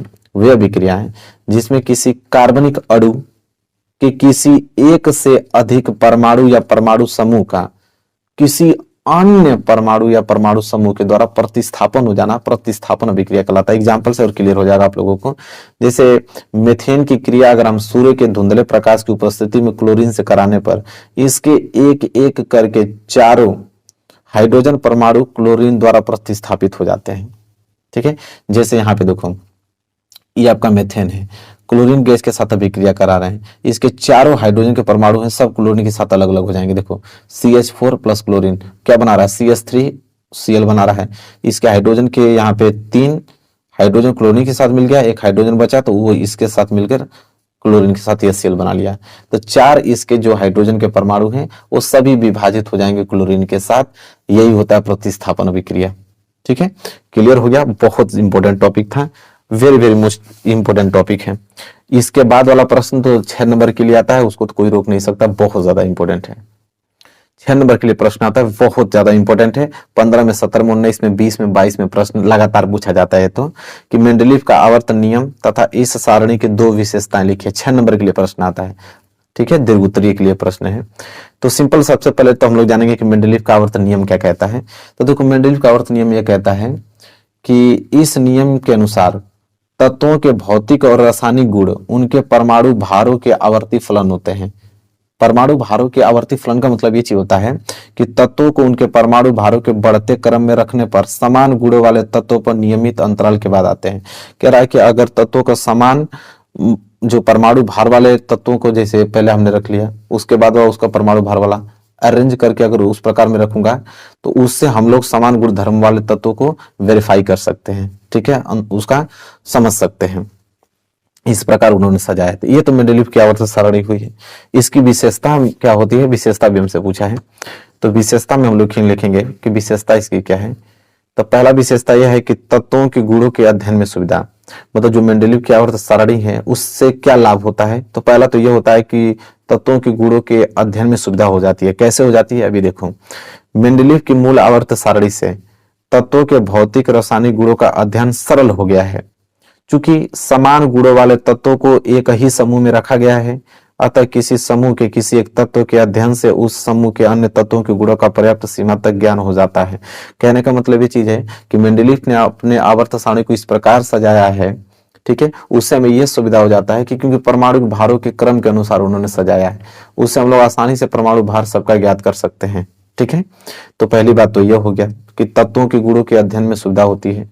दूसरा यह होता है कि तत्वों का सही परमाणु भार हम ज्ञात करने में सहायता होती है, कि तत्वों का सही परमाणु भार हमको निकल जाता है। कैसे, एग्जाम्पल के तौर पर उन्होंने बहुत अच्छे से समझाया है कि सन 1869 से पहले बेरिलियम का जो परमाणु भार था वो 13.5 माना जाता था। 1869 की बात अगर हम बात करें तो पहले बेरिलियम का परमाणु भार कितना माना जाता था, 13.5 माना जाता था। लेकिन बेरिलियम के गुण जो हैं मेंडलीव की मूल आवर्त सारणी के द्वितीय समूह के तत्वों के गुणों के समान है। ठीक है, अतः मूल आवर्त सारणी में जो बेरिलियम है उसका द्वितीय समूह में स्थित होना चाहिए। इस स्थिति में बेरिलियम जो है द्वितीय समूह में स्थित होना चाहिए, और इस स्थिति में बेरिलियम का जो परमाणु भार लिथियम के परमाणु भार 7 तथा बोरान के परमाणु भार 11 के मध्य होना चाहिए। मेंडलीव के अनुसार बताया जा रहा है। इससे मेंडलीव ने निष्कर्ष निकाला कि बेरिलियम का जो परमाणु भार है वो 13.5 नहीं है, तो क्या है भैया, बल्कि 9.4 है। और इसके बाद प्रयोगात्मक परीक्षणों द्वारा यह सिद्ध हो गया कि बेरिलियम का जो परमाणु भार लगभग 9 है। देखो, जब तक आवर्त सारणी नहीं थी मेंडलीव की, पहले 13.5 माना जाता था, लेकिन जैसे आवर्त सारणी उन्होंने बनाया, परमाणु भारों के अनुसार तत्वों को अरेंज किया, तो उनको एनालिसिस हुआ कि नहीं, 13.5 नहीं माना जा सकता है, उसका परमाणु भार 9.4 होगा। फिर उन्होंने सिद्ध किया कि नहीं, 9 होगा लगभग। इसी प्रकार मेंडलीव की मूल आवर्त सारणी से कुछ अन्य तत्वों के सही परमाणु भार ज्ञात करने में सहायता भी मिलती है। जैसे यहाँ पे मिल गया है, बहुत सारे परमाणु भारों की सहायता मिलती है इस प्रकार के उनके आवर्त सारणी से। ठीक है, तो यह प्रश्न था जो कि बहुत ज्यादा क्लियर हो गया होगा। वेरी वेरी मोस्ट इंपोर्टेंट ये प्रश्न है। ठीक है, तो इस प्रश्न को नोट करना है, जितना हो सके 1 बार 2 बार 5 बार उतनी प्रैक्टिस करके इस प्रश्नों को क्या करना है, आप लोगों को याद करना है। ठीक है, प्रश्न में दिखा देता हूँ, यही प्रश्न था ना, बहुत ज्यादा इंपॉर्टेंट था, very very most important. I hope आपको क्लियर हो गया होगा। कि मनुष्य के उत्सर्जन तंत्र का नामांकित चित्र बनाइए। देखिए प्रश्न ऐसे पूछता, बहुत इंपॉर्टेंट है ये प्रश्न, हर साल एग्जाम में आता है कि मनुष्य के उत्सर्जन तंत्र का नामांकित चित्र बनाइए। उत्सर्जन तंत्र मतलब जो हमारे शरीर में खराब पदार्थ होते हैं, जो हमारे शरीर के लिए लाभदायक नहीं होते हैं, उनको बाहर निकालता है वो उत्सर्जन तंत्र होता है। जो हमारे शरीर से खराब पदार्थ जैसे यूरिया हुआ, ठीक है, यूरिक अम्ल हुआ, ये सारे जो खराब पदार्थ हैं उसको हमारे शरीर से बाहर निकालता है, उसको उत्सर्जन तंत्र बोलते हैं। तो पहले फिगर पहले बनाओ। देखो ये फिगर है, कितना हमने अच्छे से बनाया है। फिगर में नीचे तक दिखा देता हूँ आप लोगों को, ऐसे यही फिगर आप लोगों को बनाना है, ठीक है। चलिए फिगर में थोड़ा डिस्कस कर दूं तो ये जो आप लोगों को डंडी के आकार की दिखाई दे रही है नलिका, इसे बोलते हैं महाशिरा और इसे बोलते हैं महाधमनी बोलते हैं। और ये आपको जो दिखाई दे रहा है इस आकृति को, इसको वृक्क बोलते हैं। वृक्क मतलब किडनी बोलते हैं। तो ये किडनी, इधर भी किडनी, मतलब दो जोड़ी पाई जाती है, ठीक है। इसके बाद देखिए यहाँ पे जो ये भाग दिखाई दे इसको हाइलम बोलते हैं, ठीक है। और ये जो आप नली देख रहे हो यह मूत्रवाहिनियां नली है, ये भी आपका मूत्रवाहिनी है, वही नली है। यहाँ पे जो निकलता है यहाँ पे समाप्त हो रहा है मूत्राशय होता है और ये मूत्र मार्ग होता है, ठीक है। तो पहले ये चित्र देखिए कितना आसान शब्द में, मतलब कितना आसान फिगर बनाया हो, कोई भी लड़का बना सकता है इस फिगर को, ठीक है। आप पूरे अंक लेकर आओगे। आपकी किताब में तो बहुत ज्यादा डिफिकल्ट दिया है, तो उस तरह आप लोगों को नहीं बनाना है, जो बता रहा हूँ बस वैसे फॉलो करो। तो क्लियर हो गया ना, चित्र हो गया। इसके बाद हम लोग इसका सबसे पहले देखेंगे, डालेंगे वृक्क कि वृक्क का कार्य क्या होता है, किडनी जिसे, ठीक है। देखो वृक्क में डाल के हेडिंग लिखेंगे कि यह एक जोड़ा सेम के बीज की आकृति का होता है। जैसे सेम का एक बीज होता है, पौधा होता है, तो सेम का जो बीज होता है सेम उसी आकृति का ये वृक्क होता है। ये देख पा रहे हो ना, तो वही लिखा है कि यह एक जोड़ा, मतलब एक जोड़ा मतलब दो पाया जाता है। जैसे एक वृक्क यहाँ, एक वृक्क यहाँ भी पाया गया, इसलिए इसको एक जोड़ा लिखा गया है, क्योंकि एक जोड़ा में दो होता है, ठीक है। तो यह एक जोड़ा सेम के बीज की आकृति का होता है और यह गाढ़ा भूरे रंग का होता है। मतलब किस कलर का होता है, भूरे रंग का होता है। और इसमें 10 लाख नेफ्रॉन उपस्थित होते हैं, 10 लाख नेफ्रॉन उपस्थित होते हैं, समझ लीजिए, जो रक्त से यूरिया को अलग करता है, ठीक है। नेफ्रॉन का काम क्या होता है कि ब्लड से क्या करता है, यूरिया मतलब ये अपशिष्ट पदार्थ है, ठीक है, उसको रक्त से क्या करता है, अलग करता है। कौन, नेफ्रॉन। इसकी लंबाई जो होती है वृक्क की 10 से लेकर 12 सेंटीमीटर, चौड़ाई जो होती है इसकी 5 से लेकर 7 सेंटीमीटर होती है। मोटाई की अगर हम बात कर लें तो मोटाई इसकी होती है 2 से 3 सेंटीमीटर तक। एवं इसका भार की अगर हम बात करें तो 150 से 170 ग्राम तक होता है इसका भार। तो पहली हेडिंग हमने वृक्क लिखा, ठीक है, वृक्क समझ में आ गया ना। अब दूसरी हेडिंग हम लोग डालेंगे मूत्रवाहिनी, ठीक है। और जैसा ये जो आकृति देख रहे हो ये मूत्रवाहिनियां हैं। अब ये हेडिंग डालेंगे, लिखेंगे इसमें कि यह एक जोड़ा पतला लंबा नली जैसा संरचना होती है जो वृक्क तथा मूत्राशय के बीच पाया जाता है। देखिए मूत्र तथा मूत्राशय के बीच पाया जाता है। देखिए ये वृक्क है और ये आपका मूत्राशय, इसके बीच, ठीक है, मूत्राशय, इसके बीच ये नली पाई जाती है जिसको हम बोलते हैं मूत्रवाहिनियां। वृक्क हुआ यह और ये आपका क्या है, मूत्राशय, इसके बीच पाया जाता है मूत्रवाहिनियां। वही चीज लिखा है कि ये एक जोड़ा पतला लंबा नली जैसा संरचना होती है जो वृक्क तथा मूत्राशय के बीच पाया जाता है और इसके द्वारा मूत्र के मूत्राशय तक पहुंचाया जाता है। बस ये आप लोगों को मूत्रवाहिनी में। फिर अगला हेडिंग डालेंगे मूत्राशय, ठीक है। मूत्राशय मतलब मैं दिखा दूं आप लोगों को फिगर में, ये चीज, ये जो आपको समाप्त जहां हो रहा है मूत्राशय, मूत्राशय से यहाँ पे मूत्र मार्ग के द्वारा टॉयलेट बाहर आ जाता है। तो मूत्राशय में लिखोगे यह एक थैला जैसा संरचना होता है जहां कुछ समय तक मूत्र जो उसमें मूत्र होता है 98% जल पाया जाता है, उसमें 2% यूरिया पाई जाती है और कुछ अन्य पदार्थ संचित होता है उस मूत्राशय में। बस इतना ही आप लोगों को लिख देना, एग्जामिनर पूरा का पूरा नंबर देगा, एक नंबर नहीं काटेगा। इसके बाद लास्ट में मूत्र मार्ग लिखोगे, इसके द्वारा मूत्र को शरीर से क्या होता है, बाहर निकाला दिया जाता है, मतलब बाहर निकाल दिया जाता है मूत्र मार्ग से। बस कितना सिंपल शब्द में 6 नंबर के लिए प्रश्न पूछा जाएगा। बस इतनी टॉपिक लिख के चले आना और ये सुंदर सा फिगर आप बना लेना, एक नंबर आपका नहीं कटेगा। टॉपर की कॉपी ऐसे ही होती है, टॉपर ज्यादा कुछ लिखते नहीं है, बस मेन पॉइंट्स लिखते हैं, पूरे नंबर मिलते हैं, ये मैं गारंटी देता हूँ। बस आप लोग इतना सरल शब्दों में याद कर लीजिएगा इसको और ऐसे ही आप लोगों को एक्सप्लेन करके लिखना है, पूरे अंक मिलेंगे, मेरी गारंटी है। चलो मेरे प्यारे बच्चों, दूसरा प्रश्न देखो। ये प्रश्न तो वाकई में इंपॉर्टेंट है, तो हमेशा देगा। मतलब जो प्रश्न आज की वीडियो में बताऊंगा वो सभी पूछे जाएंगे, लिखित बता रहा हूँ। जैसे मानव हृदय का सचित्र वर्णन एवं क्रियाविधि समझाइए। तो पहले मानव हृदय का हमें चित्र बनाना पड़ेगा, जो कि हमने बहुत अच्छे तरीके से बनाकर लेकर आया हूँ। देखिए ये चित्र है मानव हृदय का। अब यहाँ पे पूरा मेरा चित्र जैसे बनाया हूँ पूरा बना लीजिए। मैं डिस्कस करता हूँ यहाँ से। ये जो आप लोगों का है ये फुफ्फुस धमनी होता है, ठीक है, और ये जो भाग है ये महाधमनी होता है। पूरा हम डिटेल में पढ़ेंगे एक एक करके। और ये होता है अग्र महाशिरा होता है और ये दोनों दिख रहे हैं आप फुफ्फुस शिरा होता है। ये आपका दायां अलिंदा होता है और ये आपका दाएं नीले होता है। इधर आपका बाएं अलिंद, ये वाला पोर्शन क्या होता है, बाएं नीले होता है। देखिए बाएं अलिंद और बाएं नीले के बीच यहाँ पे द्विदली कपाट होता है, ठीक है। और दाएं अलिंद और दाएं नीले के बीच यहाँ पे त्रिकपाट होता है, त्रिदली कपाट, 3 कपाट यहाँ पे लगे होते हैं, ठीक है। तो ये आप लोगों का मानव हृदय का पूरा हमने फिगर बनाया। कितना सिंपल बनाया है, किताब में तो बहुत भारी दे रखा है, ठीक है। तो यही आप लोगों को फिगर यहाँ पे आप लोग स्क्रीनशॉट ले लो इसका, या तो वीडियो को डाउनलोड कर लो और एक एक करके जैसे मैं यहाँ पे दिखा रहा हूँ पूरा नोट कर लो, इस फिगर को बना लो आप लोग, ठीक है। फिगर आप लोग बना लिए। चलिए इसके बाद हम लोग यहाँ से लिखेंगे क्रिया विधि इसकी, ठीक है। एक एक करके हम लोग क्रिया विधि इसके पढ़ते हैं। तो पहला क्रिया विधि इसका यह है कि हृदय धमनियों के माध्यम से, एक एक वर्ड पढ़ूंगा, एक एक वर्ड समझाऊंगा, पूरा ध्यान में रखना, रटने की जरूरत नहीं, एक बार पढ़ लोगे कंसेप्ट क्लियर हो जाएगा, अपने एग्जाम में लिख लोगे। कह रहा कि हृदय धमनियों के माध्यम से बाएं नीले में भरे ऑक्सीजनित रुधिर को शरीर के विभिन्न अंगों तक पंप करके पहुंचाता है। देखो जहां पे भी ऑक्सीजनित लिखा रहेगा समझ लेना कि शुद्ध रुधिर होता है, जिसमें रक्त में अगर ऑक्सीजन मिल जाता है उसको शुद्ध रुधिर बोलते हैं। तो कह रहा कि हृदय धमनियों के माध्यम से बाएं नीले में से भरे ऑक्सीजनित रुधिर को शरीर के विभिन्न अंगों तक पंप करके पहुंचाता है। अब ये कंसेप्ट क्या पहले समझो। देखो ब्लड जो हमारा होता है, ठीक है, वो बाएं नीले में होता है, यहाँ पे शुद्ध रक्त बाएं नीले में होता है। जब ये हृदय हमारा पंप करता है, तो पंप करता है ना, तो यह ब्लड यहाँ से होते हुए, ठीक है, यहाँ पे जाते हुए, यहाँ से महाधमनी से, कहाँ से, महाधमनी से होते हुए पूरे शरीर में जाता है। तब ब्लड हमारा कहाँ रहता है, पहले शुद्ध ब्लड बाएं नीले में, बाएं नीले में होता है, और जब पंप करता है तो ब्लड यहाँ महाधमनी से होते हुए पूरे शरीर में हमारे ब्लड पहुंच जाता है। बस ये तो पहला पॉइंट आपके दिमाग में छप गया होगा। इसके बाद देखो दूसरा पढ़ता हूँ, दूसरा समझाता हूँ। फिर इसके बाद है कि रुधिर जब अंगों के पास पहुंचता है तब भिन्न धमनियों छोटी छोटी बहुत पतली कोशिकाओं में विभाजित हो जाती हैं, जिनके माध्यम से ऑक्सीजन व अन्य पोषक तत्वों को प्रत्येक कोशिका तक पहुंचाया जाता है।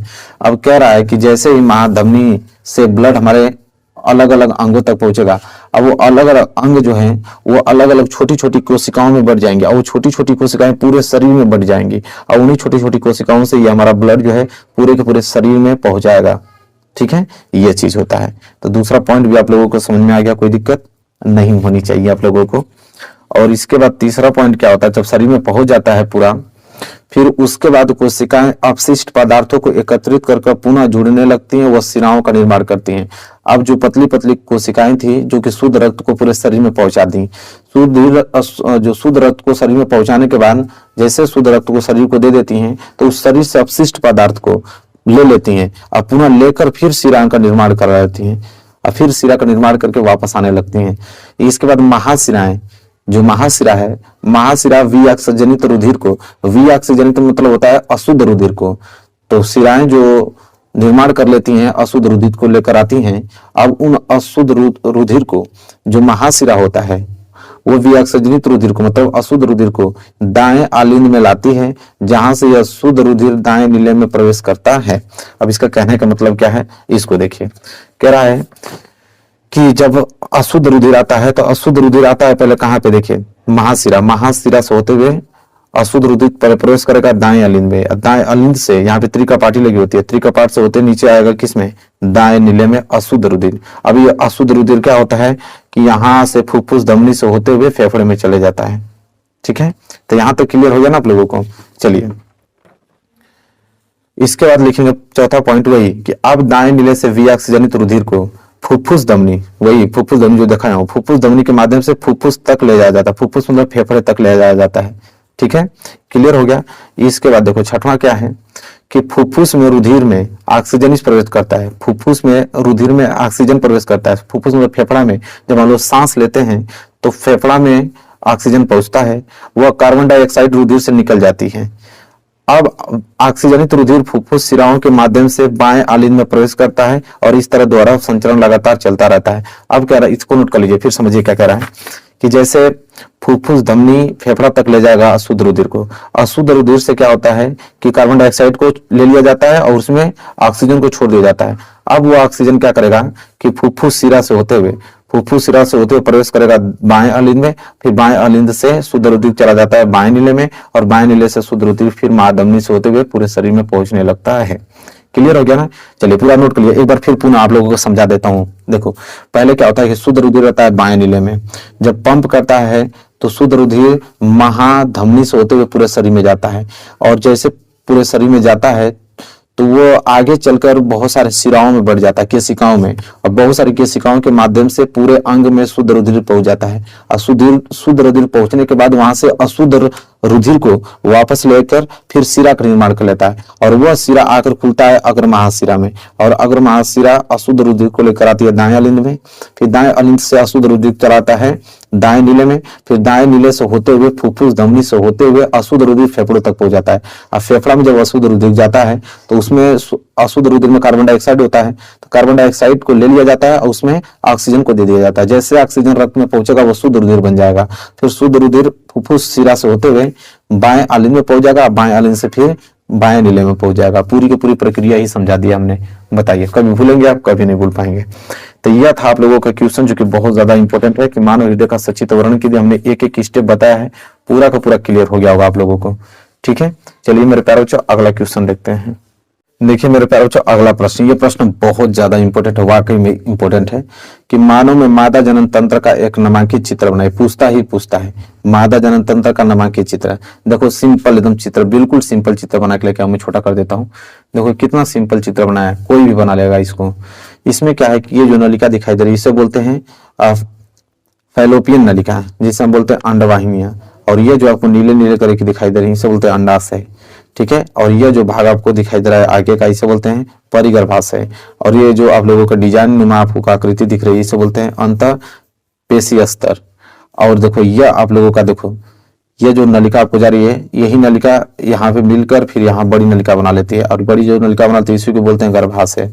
ठीक है, और यहाँ पे जो आपको पोर्शन दिखाई दे रहा है इसको बोलते हैं ग्रीवा, और ये जो आप लोगों को दिखाई दे रहा है ये चीजें इसे बोलते हैं योनि, और ये जो पोर्शन इसे बोलते हैं वल्वा या भग बोलते हैं। ठीक है, क्लियर हो गया आप लोगों को? तो ये पूरे के पूरे आकृति में जो पोर्शन था हमने पूरे पोर्शन को दिखा दिया, और आप लोग इस वीडियो को डाउनलोड कर लो या तो स्क्रीनशॉट ले सकते हो। ठीक है, मैं दिखा देता हूँ पुनः एक बार पूरा से पूरा। और ये जो भाग डिजाइन के दिखा रहे हैं प्लेसेंटा है। ठीक है, क्या है? प्लेसेंटा है। तो पूरे के पूरे आकृति को पहले आप लोग नोट करो, पहले आकृति बनाओ, क्योंकि इतना सिंपल चित्र कहीं नहीं मिलेगा आप लोगों को। चित्र बन गया। अब देखिए यहाँ पे लिखेंगे हम इसके बारे में, लिखेंगे कि मादा जनन अंग में निम्न संरचनाएं पाई जाती हैं। पहला तो अंडाशय पाया जाता है। अंडाशय मतलब चित्र दिखाना पड़ेगा आपको ना, ये वाला पोर्शन अंडाशय, इसके बारे में अब हम लोग पढ़ने वाले हैं। तो लिखेंगे इसके बारे में कि यह एक जोड़ा अंडाकार संरचना होती है। एक जोड़ा मतलब इधर भी एक होता है एक उधर भी होता है, दोनों ओर होता है। तो यह एक जोड़ा अंडाकार संरचना होती है जहां अंडाणु का निर्माण होता है, वहां पे क्या बनते हैं? अंडाणु। तो यह एक जोड़ा आप लोगों को अंडाकार संरचना, देखिए अंडे की जैसा आपको संरचना दिखाई दे रहा है, और इसमें क्या बनता है? अंडाणु का निर्माण होता है, इनमें अंडाणु का। बस इतना ही लिखना है आप लोगों को। इसके बाद हम दूसरा पढ़ने वाले हैं फैलोपियन नलिका, इसे हम लोग अंडवाहिनियां भी कहते हैं। तो अब दूसरी हेडिंग हम लोग जानेंगे फैलोपियन नलिका, और इसमें लिखेंगे हम लोग कि यह अंडाशय तथा गर्भाशय के बीच नली युक्त संरचना होती है, जिसमें अंडाणु की निषेचन की क्रिया संपन्न होती है। कह रहा है कि यह अंडाशय तथा गर्भाशय के बीच, इन दोनों के बीच ये नली युक्त संरचना होती है जिसमें अंडाणु की निषेचन की क्रिया संपन्न होती है। मतलब जो फैलोपियन नलिका में मेन भूमिका है वो अंडाणु की निषेचन की क्रिया है, उसमें उसी में निषेचन होता है। ठीक है, और ये कहाँ पाई जाती है? तो देखो अंडाशय, देखो क्या बोला है? अंडाशय, और क्या बोला है यहाँ पे? अंडाशय और गर्भाशय के बीच। तो देखो अंडाशय और गर्भाशय के बीच पाया जाता है, ये गर्भाशय इसके बीच पाया जाता है। कौन सी? फैलोपियन नलिका पाई जाती है। बस इतना ही तो लिखा हूँ, क्लियर हो गया ना? चलिए अब इसका 2 पॉइंट हमने लिख दिया। अब तीसरा लिखेंगे, हेडिंग डालेंगे गर्भाशय, ये जो बड़ा पोर्शन दिख रहा है इसको बारे में पढ़ेंगे।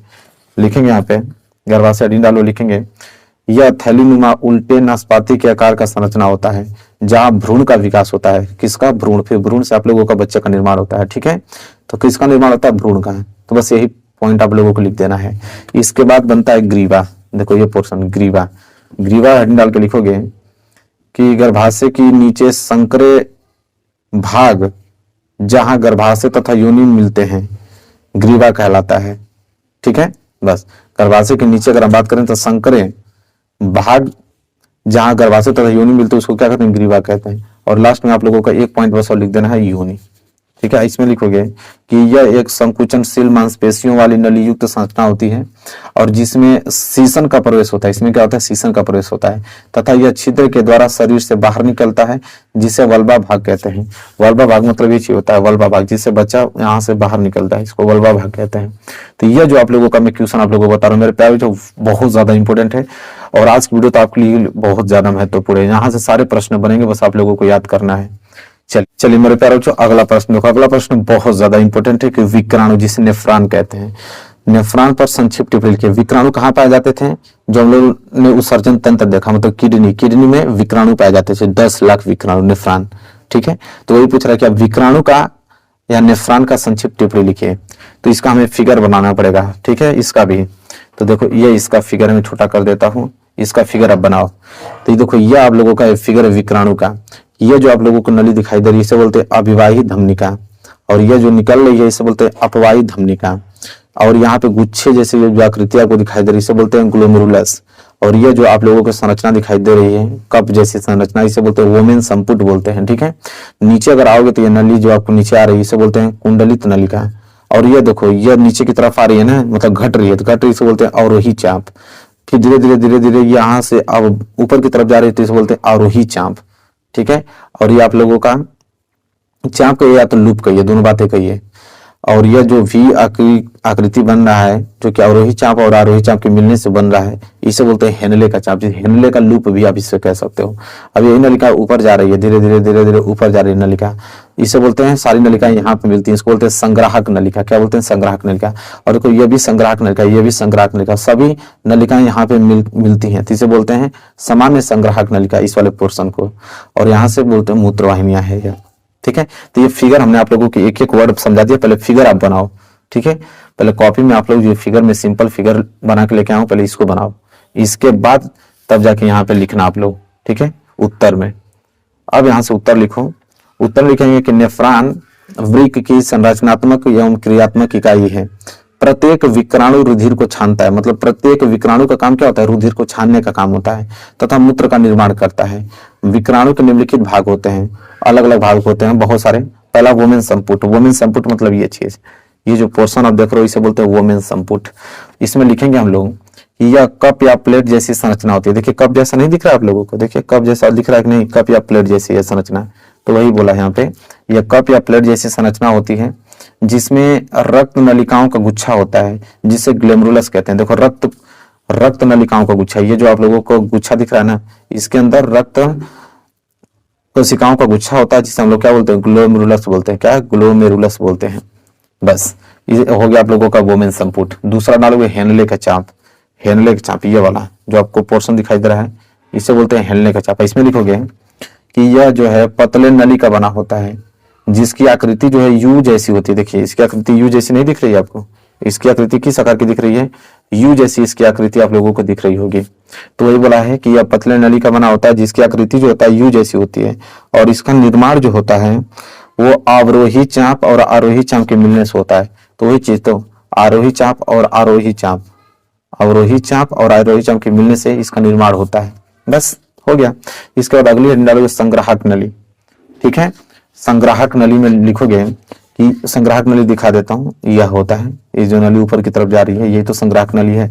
लिखोगे कि यह एक विशेष प्रकार की नली होती है जहां सभी आरोप चाप आकार मिलते हैं।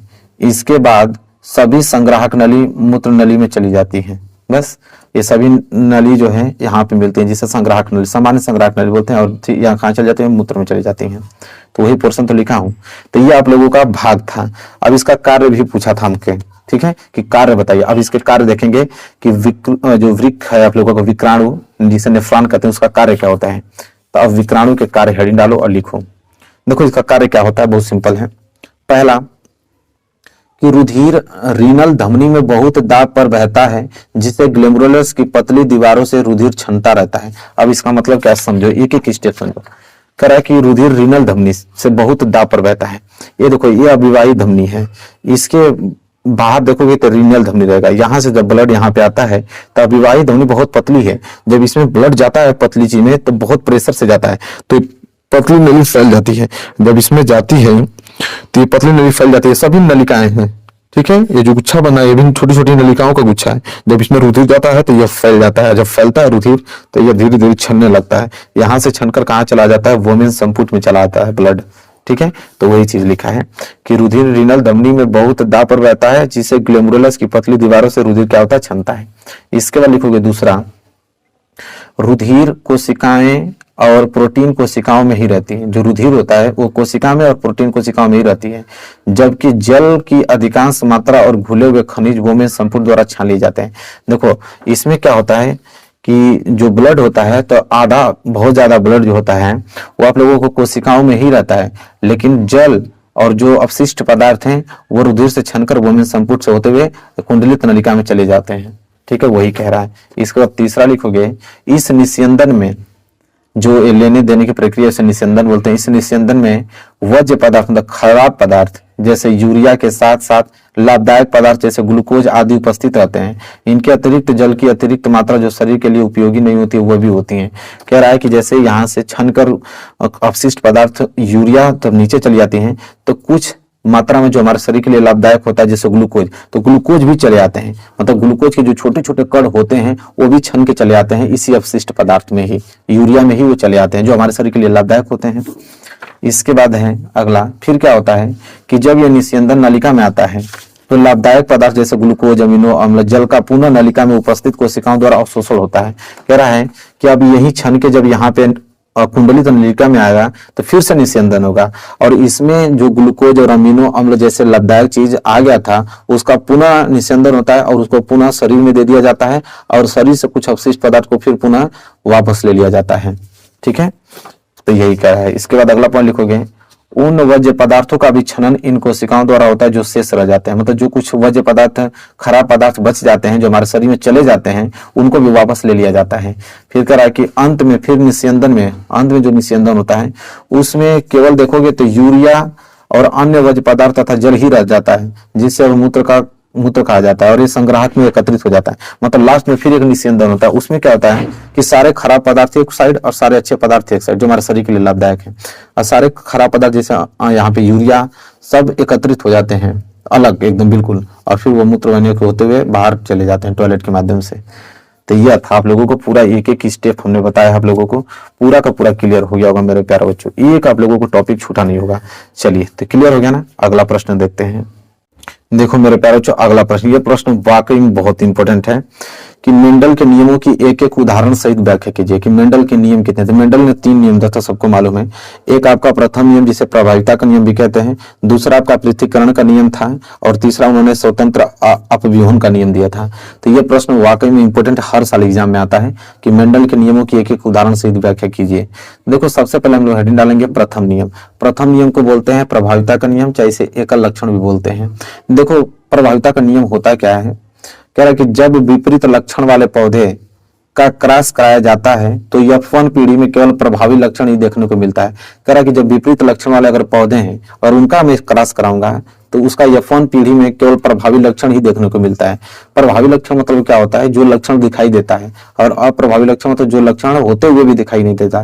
जैसे पैंट है, पैंट में जो आप लोगों को बाहर वाला भाग दिख रहा है वही दिखाई देगा, लेकिन पैंट के नीचे आपका काला वाला भाग जो होगा वो दिखाई नहीं देता है। मतलब जो लक्षण होते हुए भी दिखाई नहीं देता उसे अप्रभावी लक्षण कहते हैं, और जो बाहर से आप लोगों को दिखाई देता है उसे प्रभावी लक्षण कहते हैं। तो प्रथम नियम यही होता है कि जब विपरीत लक्षण वाले पौधे का क्रॉस कराया जाता है तो F1 पीढ़ी में केवल प्रभावी लक्षण ही देखने को मिलता है। एग्जाम्पल समझिए पूरा डिटेल में। देखो एक लंबा पौधा, तो लंबा पौधा हो गया तो उसका विपरीत हम लोग अगर लेंगे तो लंबा का क्या हो जाएगा, बौना पौधा। ठीक है, तो देखो जब विपरीत लक्षण वाले पौधे का हम क्या करा रहे हैं, क्रॉस करा रहे हैं। देखो क्रॉस का चिन्ह, क्रॉस करा रहे हैं तो क्या देखने को मिल रहा है, देखो लंबा पौधा है कैपिटल टीटी, बौना पौधा है स्मॉल टीटी। जब भी लंबा पौधा का आ जाए वो हमेशा कैपिटल से होता है, अब बौना आ जाए हमेशा स्मॉल से होता है, याद रखिएगा। तो लंबा पौधा कैपिटल टीटी, बौना पौधा स्मॉल टीटी। अब देखो अगर टीटी जो है इसको भी खंडित करें तो यह टी और टी में बढ़ जाएगा, और इसको भी खंडित करें तो स्मॉल टी और स्मॉल टी में बढ़ जाएगा। अब देखो इस टी का हम लोग प्रक्रिया करा रहे हैं इससे, तो देखो कैपिटल टी का जब इससे कराएंगे तो कैपिटल टी स्मॉल टी आएगा। फिर इसी टी का जब इस वाले टी से प्रक्रिया कराएंगे तो कैपिटल टी स्मॉल टी आएगा। अब इस टी को उठाते हैं, इस टी को जब इस टी से कराएंगे तो कैपिटल टी स्मॉल टी। अब इसी टी को जब इस स्मॉल टी से कराएंगे तो कैपिटल टी और स्मॉल टी आएगा। ठीक है, अब देखो ये प्रक्रिया यहाँ पे आ गया, तो इसे यहाँ से जो उत्पन्न हुआ वो आपका F1 पीढ़ी हुआ, और F1 पीढ़ी में सभी संकर पौधे आते हैं, तभी कैसे आते हैं संकर पौधे। संकर पौधे वो होता है जो एक कैपिटल और एक स्मॉल होता है, कैपिटल और एक स्मॉल होता है, उसको संकर पौधे कहते हैं, याद रखिएगा आप लोग। ठीक है, अब देखो यहाँ पे दो चीज आपको देखने को मिलता है, एक फिनोटाइप एक जीनोटाइप। इसका एक फिनोटाइप निकलता है, एक जीनोटाइप। फिनोटाइप में ये होता है कि हम लोग अंदर जीन के अंदर जाकर देखते हैं कि किस प्रकार के यहाँ पे लंबे संकर पौधे होंगे, और जीनोटाइप मतलब होता है कि बाहर से देखकर हम बता पाए कि ये लंबे पौधे हैं। ठीक है, तो एक फिनोटाइप होता है, एक जीनोटाइप होता है। तो ये आप लोगों का पहला जो नियम था प्रभाविता का नियम, जिसे एकल लक्षण भी कहते हैं, पूरा हमने अच्छे तरीके से आप लोगों को बता दिया। तो पहला नियम तो आप लोगों को समझ में आ गया होगा। इसके बाद दूसरा नियम देखते हैं। देखो दूसरा नियम क्या है, उसको आप लोग समझने का प्रयास कीजिए। दूसरा नियम होता है पृथक्करण का नियम, जिसे युग्मकों की शुद्धता का नियम भी कहते हैं। देखो यह होता है कि जब F1 पीढ़ी से, F1 पीढ़ी हम लोग अभी जस्ट निकाले हैं, तो एक जब F1 पीढ़ी से प्राप्त संतति को आपस में स्व परागण कराया जाए तो F2 पीढ़ी में 3 संबंधी 1 के अनुपात में लक्षण देखने को मिलता है। देखो जब हम लोग यहाँ पे देखे हैं F1 पीढ़ी से हमको देखने को क्या मिला है, एक कैपिटल टी स्मॉल टी, यही तो मिला है। देखो capital T small T, capital T small T, capital T small T, capital T small T, ये आपका F1 पीढ़ी वाले पौधे हैं। वही करा F1। अब देखिए पृथक्करण का नियम में क्या होता है कि जब F1 पीढ़ी से प्राप्त जो संतति, जो कैपिटल टी स्मॉल टी आया है, वो स्व परागण मतलब आपस में उसको परागण करा जाए तो F2 पीढ़ी निकलेगी, और F2 पीढ़ी में 3 संबंधी 1 के अनुपात में ही लक्षण देखने को मिलता है। देखिए जैसे capital T small T, capital T small T, तो ये आपका संकर लंबा है, ये भी संकर लंबा। हमने कहा ना कि कैपिटल लगा एक स्मॉल लगा तो संकर लंबा कहलाता है। ठीक है, तो देखो ये भी संकर लंबा, ये भी संकर। अगर इसको भी खंडित करेंगे तो ये कैपिटल टी स्मॉल टी में, इसको भी करेंगे तो कैपिटल टी स्मॉल टी। अब इस कैपिटल टी का हम लोग दोनों में प्रक्रिया कराएंगे, तो इसमें कराएंगे तो इस कैपिटल टी देखने को मिलेगा। अब इसका इससे कराएंगे तो कैपिटल टी स्मॉल टी को देखने को मिलेगा। अब स्मॉल टी को उठा लेंगे, इससे प्रक्रिया कराएंगे तो कैपिटल टी स्मॉल टी देखने को मिलेगा। अब इसका इससे प्रक्रिया कराएंगे तो स्मॉल टी देखने को मिलेगा। अभी हमने बताया कि दोनों कैपिटल लगा तो शुद्ध लंबा कहलाएगा, और एक कैपिटल एक स्मॉल लगा तो उसको संकर लंबा कहेंगे, और दोनों स्मॉल लेंगे तो शुद्ध बौना कहेंगे, याद रखिएगा। तो देखो F2 पीढ़ी जो मिली है तो उसमें लंबा और बौना का अगर अनुपात देखा जाए तो देखो 3 संबंधी 1 अनुपात में आ रहा है। ठीक है, देखो लंबा 1, ये भी लंबा, तो दोनों हैं 1 2 3, 3 लंबा हो गए तो 3 संबंध 1 बौना आ गया, तो 3 संबंध 1 के अनुपात में हो गया कि नहीं, बिल्कुल। अगर इसका फिनोटाइप निकालें, फिनोटाइप मतलब ये होता है कि अंदर जाकर देखें, तो फिनोटाइप में देखो शुद्ध लंबा 1 के अनुपात में, संकर लंबा 2 है तो 2 के अनुपात में, और शुद्ध बौना 1 के अनुपात में। तो अगर फिनोटाइप अगर अंदर जाकर निकालेंगे तो 1 संबंध 2 संबंध 1 के अनुपात में देखने को मिलेगा। अगर जीनोटाइप देखें तो यहाँ पे आपको 3 संबंध 1 के अनुपात में देखने को मिलेगा। ठीक है, यह था आप लोगों का दूसरा नियम पृथक्करण का नियम, जिसे युग्मकों की शुद्धता का नियम भी कहते हैं। पूरा क्लियर हो गया होगा आप लोगों को। अगर हम बात कर लेते हैं तृतीय नियम, जिसे हम स्वतंत्र अवयवन का नियम भी कहते हैं। यह दर्शाता है इसमें कि जब 2 जोड़ी विपरीत लक्षण वाले पौधे के बीच संकरण करा जाए, जब 2 जोड़ी विपरीत लक्षण वाले पौधे का बीज संकरण करा जाए तो उसे स्वतंत्रता अपव्यवन का नियम कहते हैं। और इसमें लक्षण जो होता है 9 संबंध 3 संबंध 3 संबंध 1 के अनुपात में देखने को मिलता है। जैसे एग्जाम्पल समझो, पूरा क्लियर हो जाएगा। जैसे यह देखो, यह आपका गोल व पीला दोनों प्रभावी शुद्ध है। ठीक है, तो देखो कैपिटल टी, अरे capital R small y. R मतलब होता है यहाँ पे राउंड, राउंड मतलब गोल, वाई मतलब येलो मतलब पीला। तो गोल के लिए हमने यहाँ पे आर से कर दिया, पीले के लिए हमने वाई कर दिया। जस्ट इसका अगर विपरीत लूं तो गोले का जोड़ीदार ले रहा हूं और पीला का हरा ले रहा हूं, तो जोड़ीदार को जाएगा स्मॉल आर और हरा का हमने स्मॉल वाई ले लिया। अब इन दोनों के बीच हम क्रॉस करा रहे हैं। इन दोनों के बीच जब क्रॉस कराएंगे तो आपको अनुपात 9 संबंध 3 संबंध 3 संबंध 1 के अनुपात में देखने को मिलेगा। जिससे गोल व पीला बीच का अगर हम निकालें तो देखो ये क्या होगा, कैपिटल आर स्मॉल आर, एक हो जाएगा कैपिटल वाई स्मॉल वाई। देखो ये जो आपका 9 संबंध अनुपात में देखने को मिलेगा वो किनके बीच रहेगा, तो गोल व पीले दोनों प्रभावी रहेंगे 9 के अनुपात में। और 3 अनुपात जो रहेगा गोल व हरे, पहला गोल व हरे के अनुपात में होगा, गोल और हरे। लेकिन याद रखिएगा पहला प्रभावी होगा, दूसरा जो होगा अप्रभावी होगा। और झुरीदार व पीले अप्रभावी निकलेगा दूसरा, तीसरा की बात करूं जो 3 अनुपात में होता है। तो यहाँ पे जो होगा पीले जो होगा अप्रभावी होगा और दूसरा क्या होगा, प्रभावी होगा। इसी तरह ये जो अनुपात निकलेगा झुरीदार व हरे का निकलेगा। झुरीदार व हरे में दोनों क्या होंगे, अप्रभावी, जो कि 1 के अनुपात में। तो देखो 9 संबंध 3 संबंध 3 संबंध 1 के अनुपात में निकल गया। बस इतना ही पॉइंट आप लोगों को याद करना, पूरे के पूरे क्वेश्चन सॉल्व हो गया। ठीक है मेरे प्यारे बच्चों, आई होप क्लियर हो गया होगा आप लोगों को अच्छे तरीके से, कोई डाउट नहीं होना चाहिए। ये प्रश्न बहुत ज्यादा इंपॉर्टेंट है। चलो अब अगला प्रश्न देखते हैं जो कि आप लोगों को याद करके जाना है। ठीक है, यह प्रश्न जो मैं आप लोगों को बता रहा हूँ जो बहुत ज्यादा इंपॉर्टेंट है, प्रश्न यह है मेरे प्यारे बच्चों कि पोषण क्या है, पोषण की आवश्यकता क्यों पड़ती है, पोषण के मुख्य प्रकारों का उल्लेख कीजिए। वेरी वेरी मोस्ट इंपोर्टेंट है। चलिए देखते हैं पोषण क्या होता है। तो देखिए, स्वस्थ और विकास के लिए आवश्यक भोजन प्रदान ग्रहण करने की प्रक्रिया को ही पोषण कहते हैं। हमें यह पोषण पोषक तत्वों से प्राप्त होता है। अरे हम जीवित हैं, हम अपने स्वस्थ के लिए, अपने विकास के लिए जो हम लोग भोजन प्राप्त करते हैं वही भोजन तो पोषण कहलाता है। और यह पोषण कहाँ से मिलता है? पोषक तत्वों से मिलता है। सिंपल। अब लिखेंगे, अगली हेडिंग आपकी रहेगी कि पोषण के प्रकार, कि पोषण के कितने प्रकार है। लिखोगे कि पोषण के दो भागों में बांटा जा सकता है। एक तो आपका स्वपोषी पोषण जिसे स्वपोषण भी कहा जाता है, और दूसरा एक होता है विषम पोषी पोषण जिसे परपोषण के नाम से भी जाना जाता है। ठीक है, तो सबसे पहले हम लोग लिखेंगे यहाँ पे स्वपोषी पोषण, कि वह पोषण प्रक्रिया जिसके अंतर्गत जीव जो होता है अकार्बनिक पदार्थ कच्ची सामग्री से अपना भोजन स्वयं बनाते हैं, ऐसे जीव स्वपोषी कहलाते हैं। वह पोषण की यह प्रक्रिया जो होगी स्वपोषी पोषण कहलाएगी। मतलब कह रहा है कि इस पोषण के अंतर्गत जो भी जीव अकार्बनिक कच्ची सामग्री से अपना भोजन स्वयं बनाएंगे उसे हम बोलते हैं स्वपोषी। स्वपोषी में तो यही होता है कि अपना भोजन स्वयं बनाए वो, ठीक है, जिसे बोलते हैं स्वपोषी। और स्वपोषी पोषण किसे कहते हैं? जो प्रक्रिया हम लोग अपना भोजन बनाने की जो प्रक्रिया है उस प्रक्रिया को हम बोलेंगे स्वपोषी पोषण। ठीक है, उस प्रक्रिया को।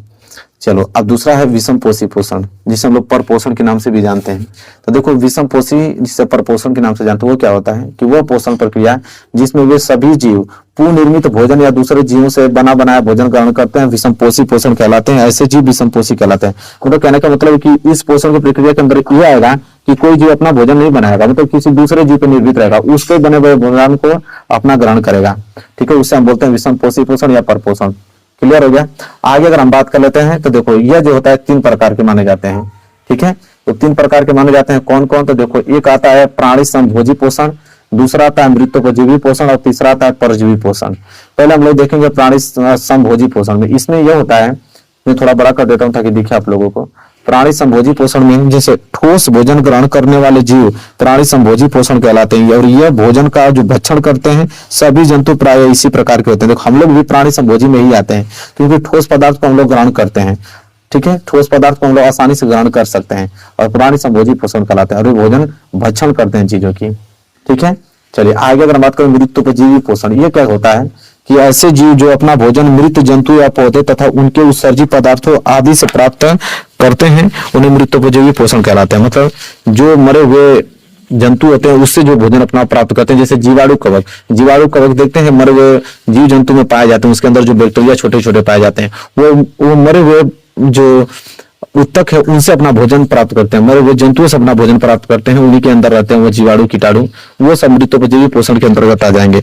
परजीवी पोषण की अगर हम बात करें, जो तीसरा जो कि लास्ट है, परजीवी पोषण ऐसे जीव जो अपना भोजन दूसरे जीव के शरीर के बाहर अथवा भीतर रहकर प्रत्येक से उसके जीवित अवस्था में ही प्राप्त करते हैं। मतलब ये चीज है कि कुछ ऐसे होते हैं जीव जो आपको नुकसान बिना पहुंचाए, मतलब आपको जान और प्राण बिना लिए हुए वो आपके अंदर ही रहकर वो आपसे भोजन प्राप्त कर लेंगे। जैसे रुधिर चूसने वाला मच्छर हम लोगों का जान प्राण नहीं लेगा, लेकिन हम लोगों के शरीर में ही टच रहकर अपना भोजन प्राप्त कर लेगा हम लोगों के ब्लड के माध्यम से। और पौधे के विभिन्न रोग भी ऐसे ही होते हैं। आई होप क्लियर हो गया होगा आप लोगों को। Hello student, welcome back to my channel Samrat Academy. Student, मेरा नाम आकाश। मेरे प्यारे विद्यार्थियों, जितने बच्चे 2023 बोर्ड एग्जाम देने वाले हैं उनके लिए बहुत ही ज्यादा इंपॉर्टेंट है। मेरे प्यारे विद्यार्थियों, 2023 बोर्ड एग्जाम में आप लोग पेपर देने वाले हो, टारगेट आप लोगों का 95% है। 100% मेरा ही चैनल आप लोगों को अचीवमेंट करा सकता है, और बहुत अच्छे तरीके से मैं तैयारी करा रहा हूँ। आज की वीडियो में मोस्ट इंपोर्टेंट न्यूमेरिकल बताने वाला हूँ, क्योंकि न्यूमेरिकल आप लोगों के कम से कम अगर मैं बताऊं तो प्रकाश के परावर्तन अपवर्तन से और विद्युत से टोटल मिलाकर अगर हम बात करें तो कम से कम 10 या 15 नंबर का न्यूमेरिकल पूछा जाता है। आप पेपर उठाकर चेक कर सकते हो। ठीक है, अगर आपको डाउट हो रहा होगा कि नहीं 10 या 15 नंबर का न्यूमेरिकल नहीं पूछा जाता है, तो आप पेपर उठा लो, देख लो, आपको अंदाजा लग जाएगा कि हाँ 10 या 15 नंबर के न्यूमेरिकल आते हैं कि नहीं आते हैं। तो ये प्रश्न 100% पेपर में आएगा, जो प्रश्न आज की वीडियो में डिस्कस करने वाला हूँ। और जिसको न्यूमेरिकल नहीं भी लगाने आता है ना, वो भी सीख जाएगा कि न्यूमेरिकल कैसे लगाया जाता है। मैं इतना अच्छे तरीके से आप लोगों को बताने वाला हूँ। तो वीडियो को लाइक कर दो, चैनल पर नहीं तो चैनल को सब्सक्राइब कर लो। पहला प्रश्न पढ़ते हैं।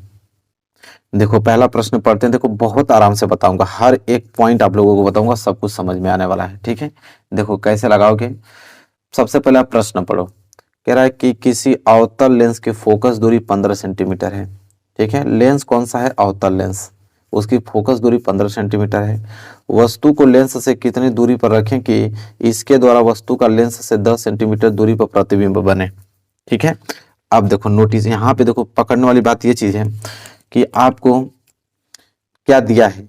पहले सबसे पहले मैं आपको बताता हूँ एक चीज जो कि समझना जरूरी बहुत है। सबसे पहले आप देखो कि कौन सा लेंस या कौन सा दर्पण यूज किया गया है। तो आप देखोगे तो यहाँ पे लेंस प्रयोग किया गया है अवतल लेंस, ठीक है। और अवतल लेंस की फोकस दूरी दिया है 15 सेंटीमीटर। तो सबसे पहले आप लिखोगे फोकस दूरी, जिसको हम एफ से डिनोट करते हैं। तो एफ बराबर दिया है आपको कितना, 15 सेंटीमीटर। तो आप यहाँ लिखोगे 15 सेंटीमीटर। लेकिन अवतल लेंस है तो अवतल लेंस की फोकस दूरी माइनस में होती है, यह बात आप लोग याद रखना, ठीक है। 100% याद रखना है कि अवतल लेंस की फोकस दूरी माइनस में होती है। इतना कंफर्म हो गया। अब आगे पढ़ो। कह रहा है कि वस्तु को लेंस से कितनी दूरी पर रखें। तो वस्तु को कह रहा है कि लेंस से कितनी दूरी पर रखें, मतलब यू का वैल्यू पूछ रहा है कि यू बराबर क्वेश्चन मार्क, ठीक है। और दिया हमको क्या इसमें, और आगे हम पढ़े तो कह रहा है कि वस्तु को लेंस से कितनी दूरी पर रखें कि इसके द्वारा वस्तु का लेंस से 10 सेंटीमीटर दूरी पर प्रतिबिंब बने। जो प्रतिबिंब बनना है वो 10 सेंटीमीटर दूरी पर बनना है, मतलब v का वैल्यू, ठीक है। v का वैल्यू दिया है 10 सेंटीमीटर, ठीक है। v का वैल्यू दिया है 10 सेंटीमीटर। लेकिन याद रहे कि v भी आप लोगों का किस में रहेगा, माइनस में रहेगा, ठीक है। v भी आप लोगों का माइनस में रहता है, क्योंकि मैं एक चीज आप लोगों को बता देता हूँ कंडीशन क्या होता है लेंस या अवतल लेंस। देखो अवतल लेंस में कंडीशन यह होता है, ये तो आपका O होता है, ठीक है। ये तो आप लोगों का F1 हो गया, ठीक है। ये आपका 2F1 हो गया, ठीक है।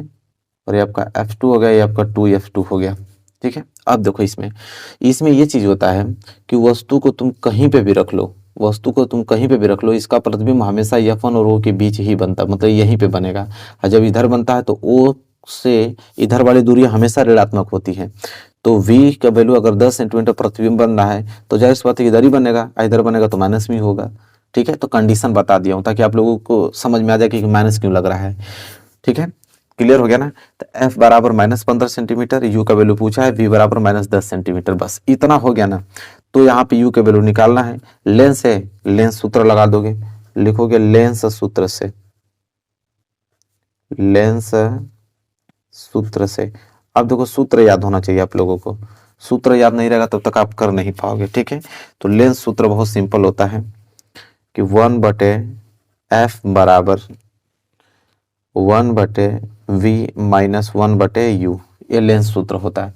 बस इसी सूत्र पे आप लोगों को रखना है। तो ये हो जाएगा आपका 1/f, f का वैल्यू कितना है -15 बराबर 1/v, v का वैल्यू कितना है -10 और -1/u हो जाएगा, ठीक है। यहाँ तक तो कंफर्म हो। देखो -1/u जो है ना, इसको इधर ला दो, ये हो जाएगा +1/u बराबर, ये आपका है 1/-10, ये आपका -1/15 है। -1/15 इधर आएगा तो +1/15 हो जाएगा, ठीक है। चलो तो ये हो जाएगा 1/u बराबर, एलसीएम लोगे तो एलसीएम कितना हो जाएगा 30, तो 10 तिहाई 30, तो -3 और +15 दूनी के 30, फिर 2 को गुणा 1 में करोगे तो 2 ही आने वाला है। तो ये हो जाएगा आपका 1/u बराबर -3 + 2 -1 बटे क्या हो जाएगा 30। हमें u की वैल्यू निकालना, तो u को भेज दो ऊपर, तो 30 भी चला जाएगा ऊपर, तो -30 सेंटीमीटर आ जाएगा। तो u का वैल्यू कितना आ गया -30 सेंटीमीटर। मतलब कि लेंस से अगर 30 सेंटीमीटर दूरी पर अगर वस्तु को हम रखेंगे तो उसका जो प्रतिबिंब है 10 सेंटीमीटर दूरी पर बनेगा, ठीक है।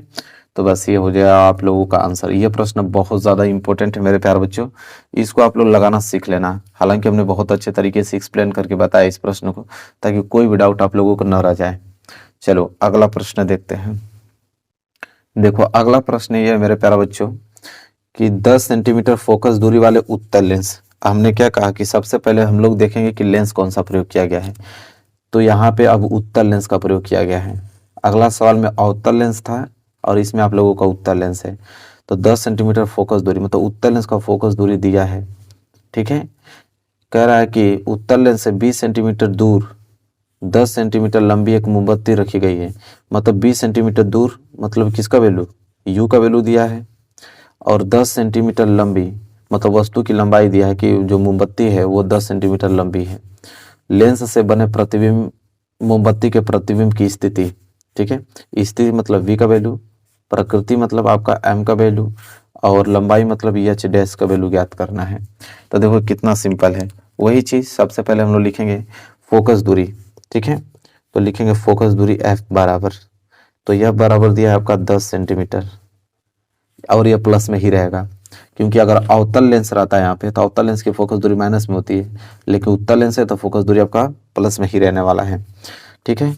और यू का वैल्यू दिया है कि वस्तु की कितनी दूरी पर वस्तु रखी गई है 20 सेंटीमीटर, तो u बराबर आपका है 20 सेंटीमीटर, लेकिन यह माइनस में होगा। एक बात याद रखिएगा, u हमेशा माइनस में होता है, ठीक है। इसलिए माइनस में होता है क्योंकि वो इस साइड होता है, वस्तु को कभी भी रखते हैं तो इस साइड रखते हैं। जैसे उत्तल लेंस है तो उत्तल लेंस ऐसे ही बनता है ना, तो वस्तु के जब भी रखोगे तो इसी साइड में रखोगे, और इस साइड की दूरियां जितनी भी हैं सब माइनस में होती हैं। तो यह बराबर 10 सेंटीमीटर, u बराबर माइनस के 20 सेंटीमीटर, ठीक है।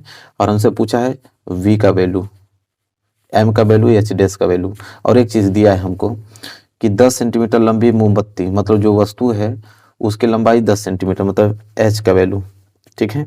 h का वैल्यू दिया है 10 सेंटीमीटर।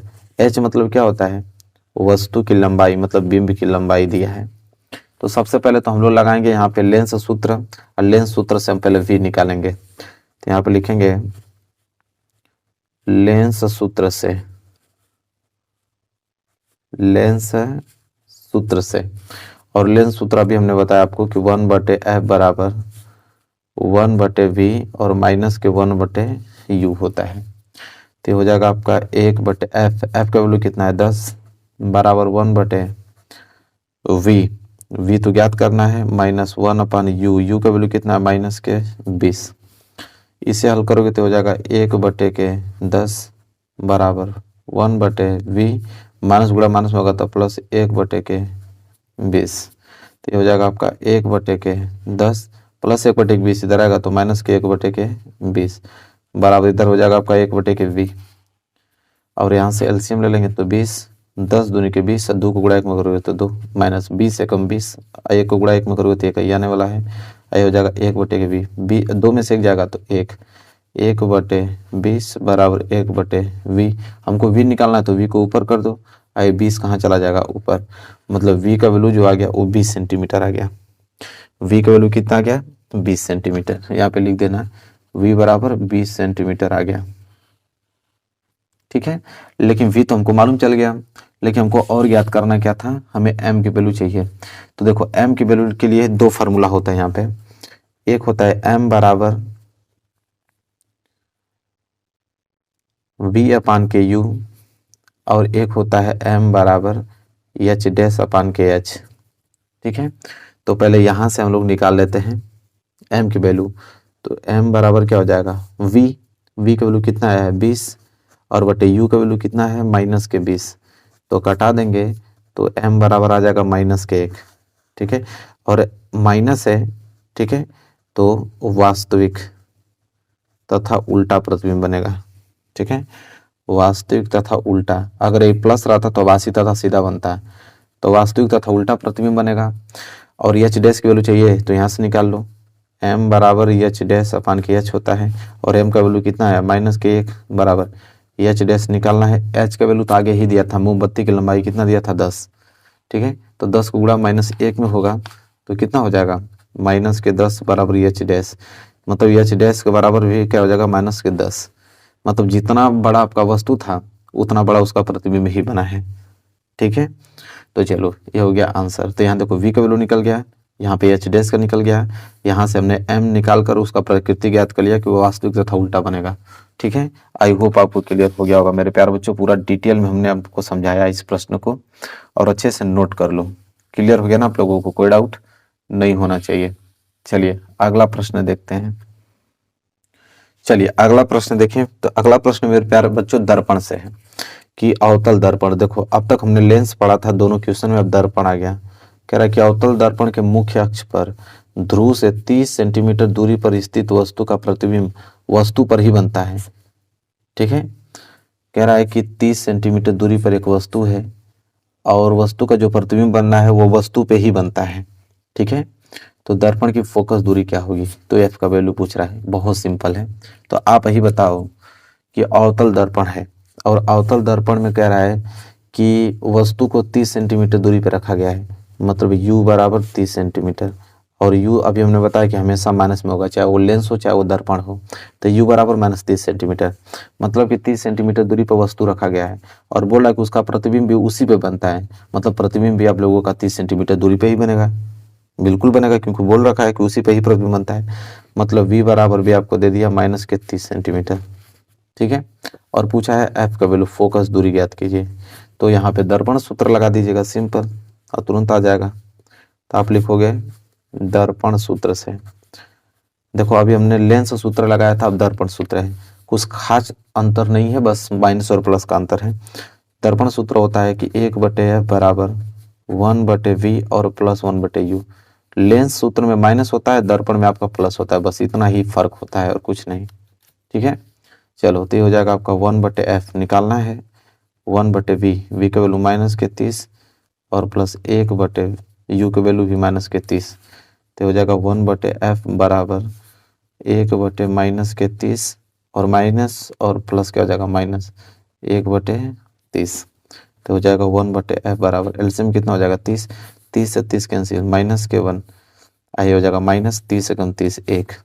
तो 1/f बराबर -1 माइनस के 2 क्या हो जाएगा 30। हमें f निकालना, तो f को ऊपर कर दो, तो इधर 30 ऊपर चला जाएगा, 2 नीचे आ जाएगा, काट दोगे तो यह बराबर -15 सेंटीमीटर। तो फोकस दूरी कितना आ गया, 15 सेंटीमीटर आ गया।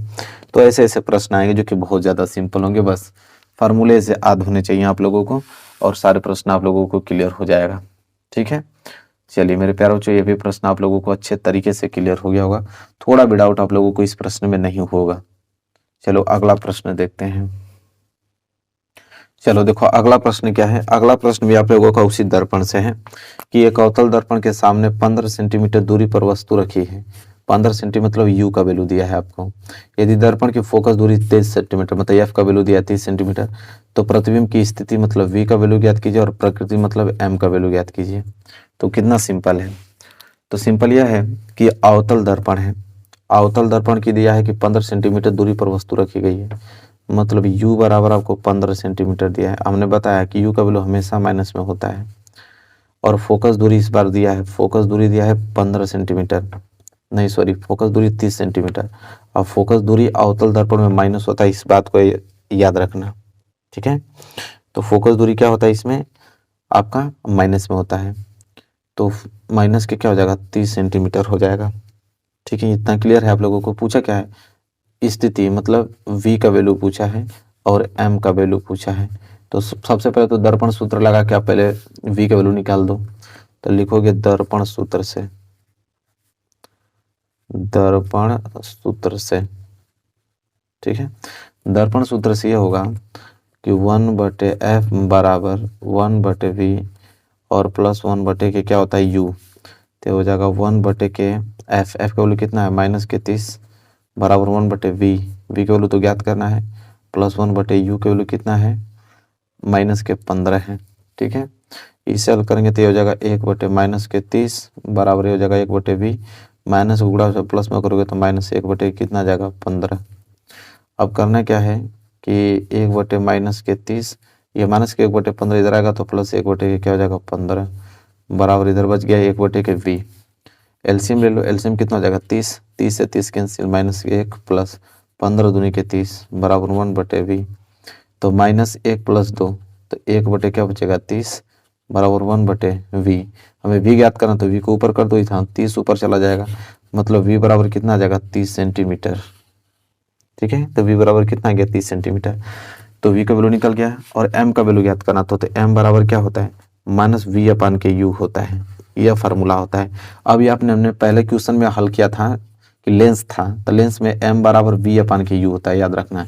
जब लेंस रहेगा तो उसमें आवर्धन का जो फार्मूला होता है m का, तो v/u होता है। यहाँ पे दर्पण है तो दर्पण में m का वैल्यू -v/u होता है, याद रखना। तो m बराबर माइनस तो आप लोगों के फार्मूले में है v, v का वैल्यू कितना है 30/u, u का वैल्यू -15, काट दोगे तो 15 दूनी के 30, तो m का वैल्यू क्या आ गया +2 और प्लस आ गया तो प्लस आ गया तो आभासी तथा सीधा बनेगा, आभासी तथा सीधा प्रतिबिंब बनेगा, ठीक है। बस तो क्लियर हो गया आप लोगों को ना। चलिए क्लियर होना चाहिए आप लोगों को। आगे बात कर लेते हैं, अगला प्रश्न देखते हैं। ठीक है, इसको मैं हटाता हूँ, अच्छे तरीके से नोट कर लेना इसको आप लोग। चलिए अगला प्रश्न देखते हैं। देखिए यह प्रश्न थोड़ा अच्छा प्रश्न है, थोड़ा समझने लायक प्रश्न है। प्रश्न यह है कि एक उत्तल लेंस की फोकस दूरी दिया है 50 सेंटीमीटर। किसी वस्तु के 2 गुना वास्तविक प्रतिबिंब को प्राप्त करने के लिए उसे लेंस से कितनी दूरी पर रखना होगा। देखो अच्छा प्रश्न है, क्या है। सबसे पहले तो उत्तल लेंस की फोकस दूरी दिया है, और उत्तल लेंस की फोकस दूरी दिया है तो हम लिखेंगे f बराबर प्लस 50 सेंटीमीटर, क्योंकि उत्तल लेंस की फोकस दूरी प्लस में होती है, इतना तो सबको मालूम है। ठीक है, एक चीज बोला है यहाँ पे कि किसी वस्तु का 2 गुना, देखिए 2 गुना बोले चाहे 3 गुना बोले तो वो हमेशा आवर्धन की बात होती है, लेकिन यहाँ पे वास्तविक प्रतिबिंब बोला है, मतलब कि आवर्धन जो होगा ऋणात्मक होगा। वास्तविक का मतलब होता है कि आवर्धन ऋणात्मक, अगर आभासी रहता तो आवर्धन प्लस में होता। तो यहाँ बोला है कि 2 गुना वास्तविक प्रतिबिंब, मतलब कि आवर्धन जो होगा वो ऋणात्मक होगा। मतलब आवर्धन मतलब m का वैल्यू, m बराबर क्या होता है v अपान के u। ठीक है, तो v अपान के u क्या हो जाएगा 2 गुना, मतलब कि 2 गुना हो जाएगा, लेकिन वास्तविक बोला तो माइनस में होगा। ठीक है, तो यहाँ से अगर v निकालो तो v बराबर क्या हो जाएगा माइनस के 2u। ठीक है, तो v बराबर क्या हो गया माइनस के 2u हो गया। और क्या बोला इसमें, तो वास्तविक प्रतिबिंब प्राप्त करने के लिए उसे लेंस से कितनी दूरी पर रखना होगा। तो लेंस से कितनी दूरी पर रखना होगा, मतलब u का वैल्यू पूछ रहा है कि u बराबर क्वेश्चन मार्क। तो सिंपल हम लोग लगाएंगे लेंस सूत्र, क्या लगाएंगे लेंस सूत्र। ठीक है, और लेंस सूत्र लगाएंगे क्या होता है कि 1/f बराबर 1/v और -1 अपार्ट के u होता है। तो हो जाएगा आपका 1/f का वैल्यू 50 बराबर 1/v का वैल्यू माइनस के 2u और -1 अपान के u तो हमको निकालना ही है। तो हो जाएगा 1 के आपका 50 बराबर, इसे हल करोगे तो एलसीएम हो जाएगा 2u से 2u कैंसिल, बच जाएगा माइनस के 1। ठीक है, बीच में लगाओगे माइनस, u से u कैंसिल, 2 बच गया, 2 गुणा 1 में होगा तो 2। तो हो जाएगा 1/50 बराबर माइनस के 3/2u। 2u को गुणा 1 में करोगे तो हो जाएगा 2u बराबर, इसका गुणा करोगे तो -3 गुणे क्या हो जाएगा 50, 2 से कटा दोगे तो 25 बार में कट जाएगा। तो हो जाएगा u बराबर 25 3 75, मतलब माइनस के 75 सेंटीमीटर वस्तु को इतनी दूरी पर हम लोग क्या करेंगे खड़ा करेंगे। ठीक है, तो देखो ये भी प्रश्न क्लियर हो गया। तो ऐसे ऐसे प्रश्न बनेंगे जो कि बहुत ज़्यादा सिंपल होंगे, आराम से इसको हल कर पाओगे आप लोग। ठीक है, तो चलिए मेरे प्यारे विद्यार्थियों, ये भी प्रश्न क्लियर हो गया। अगला प्रश्न देखते हैं कि 12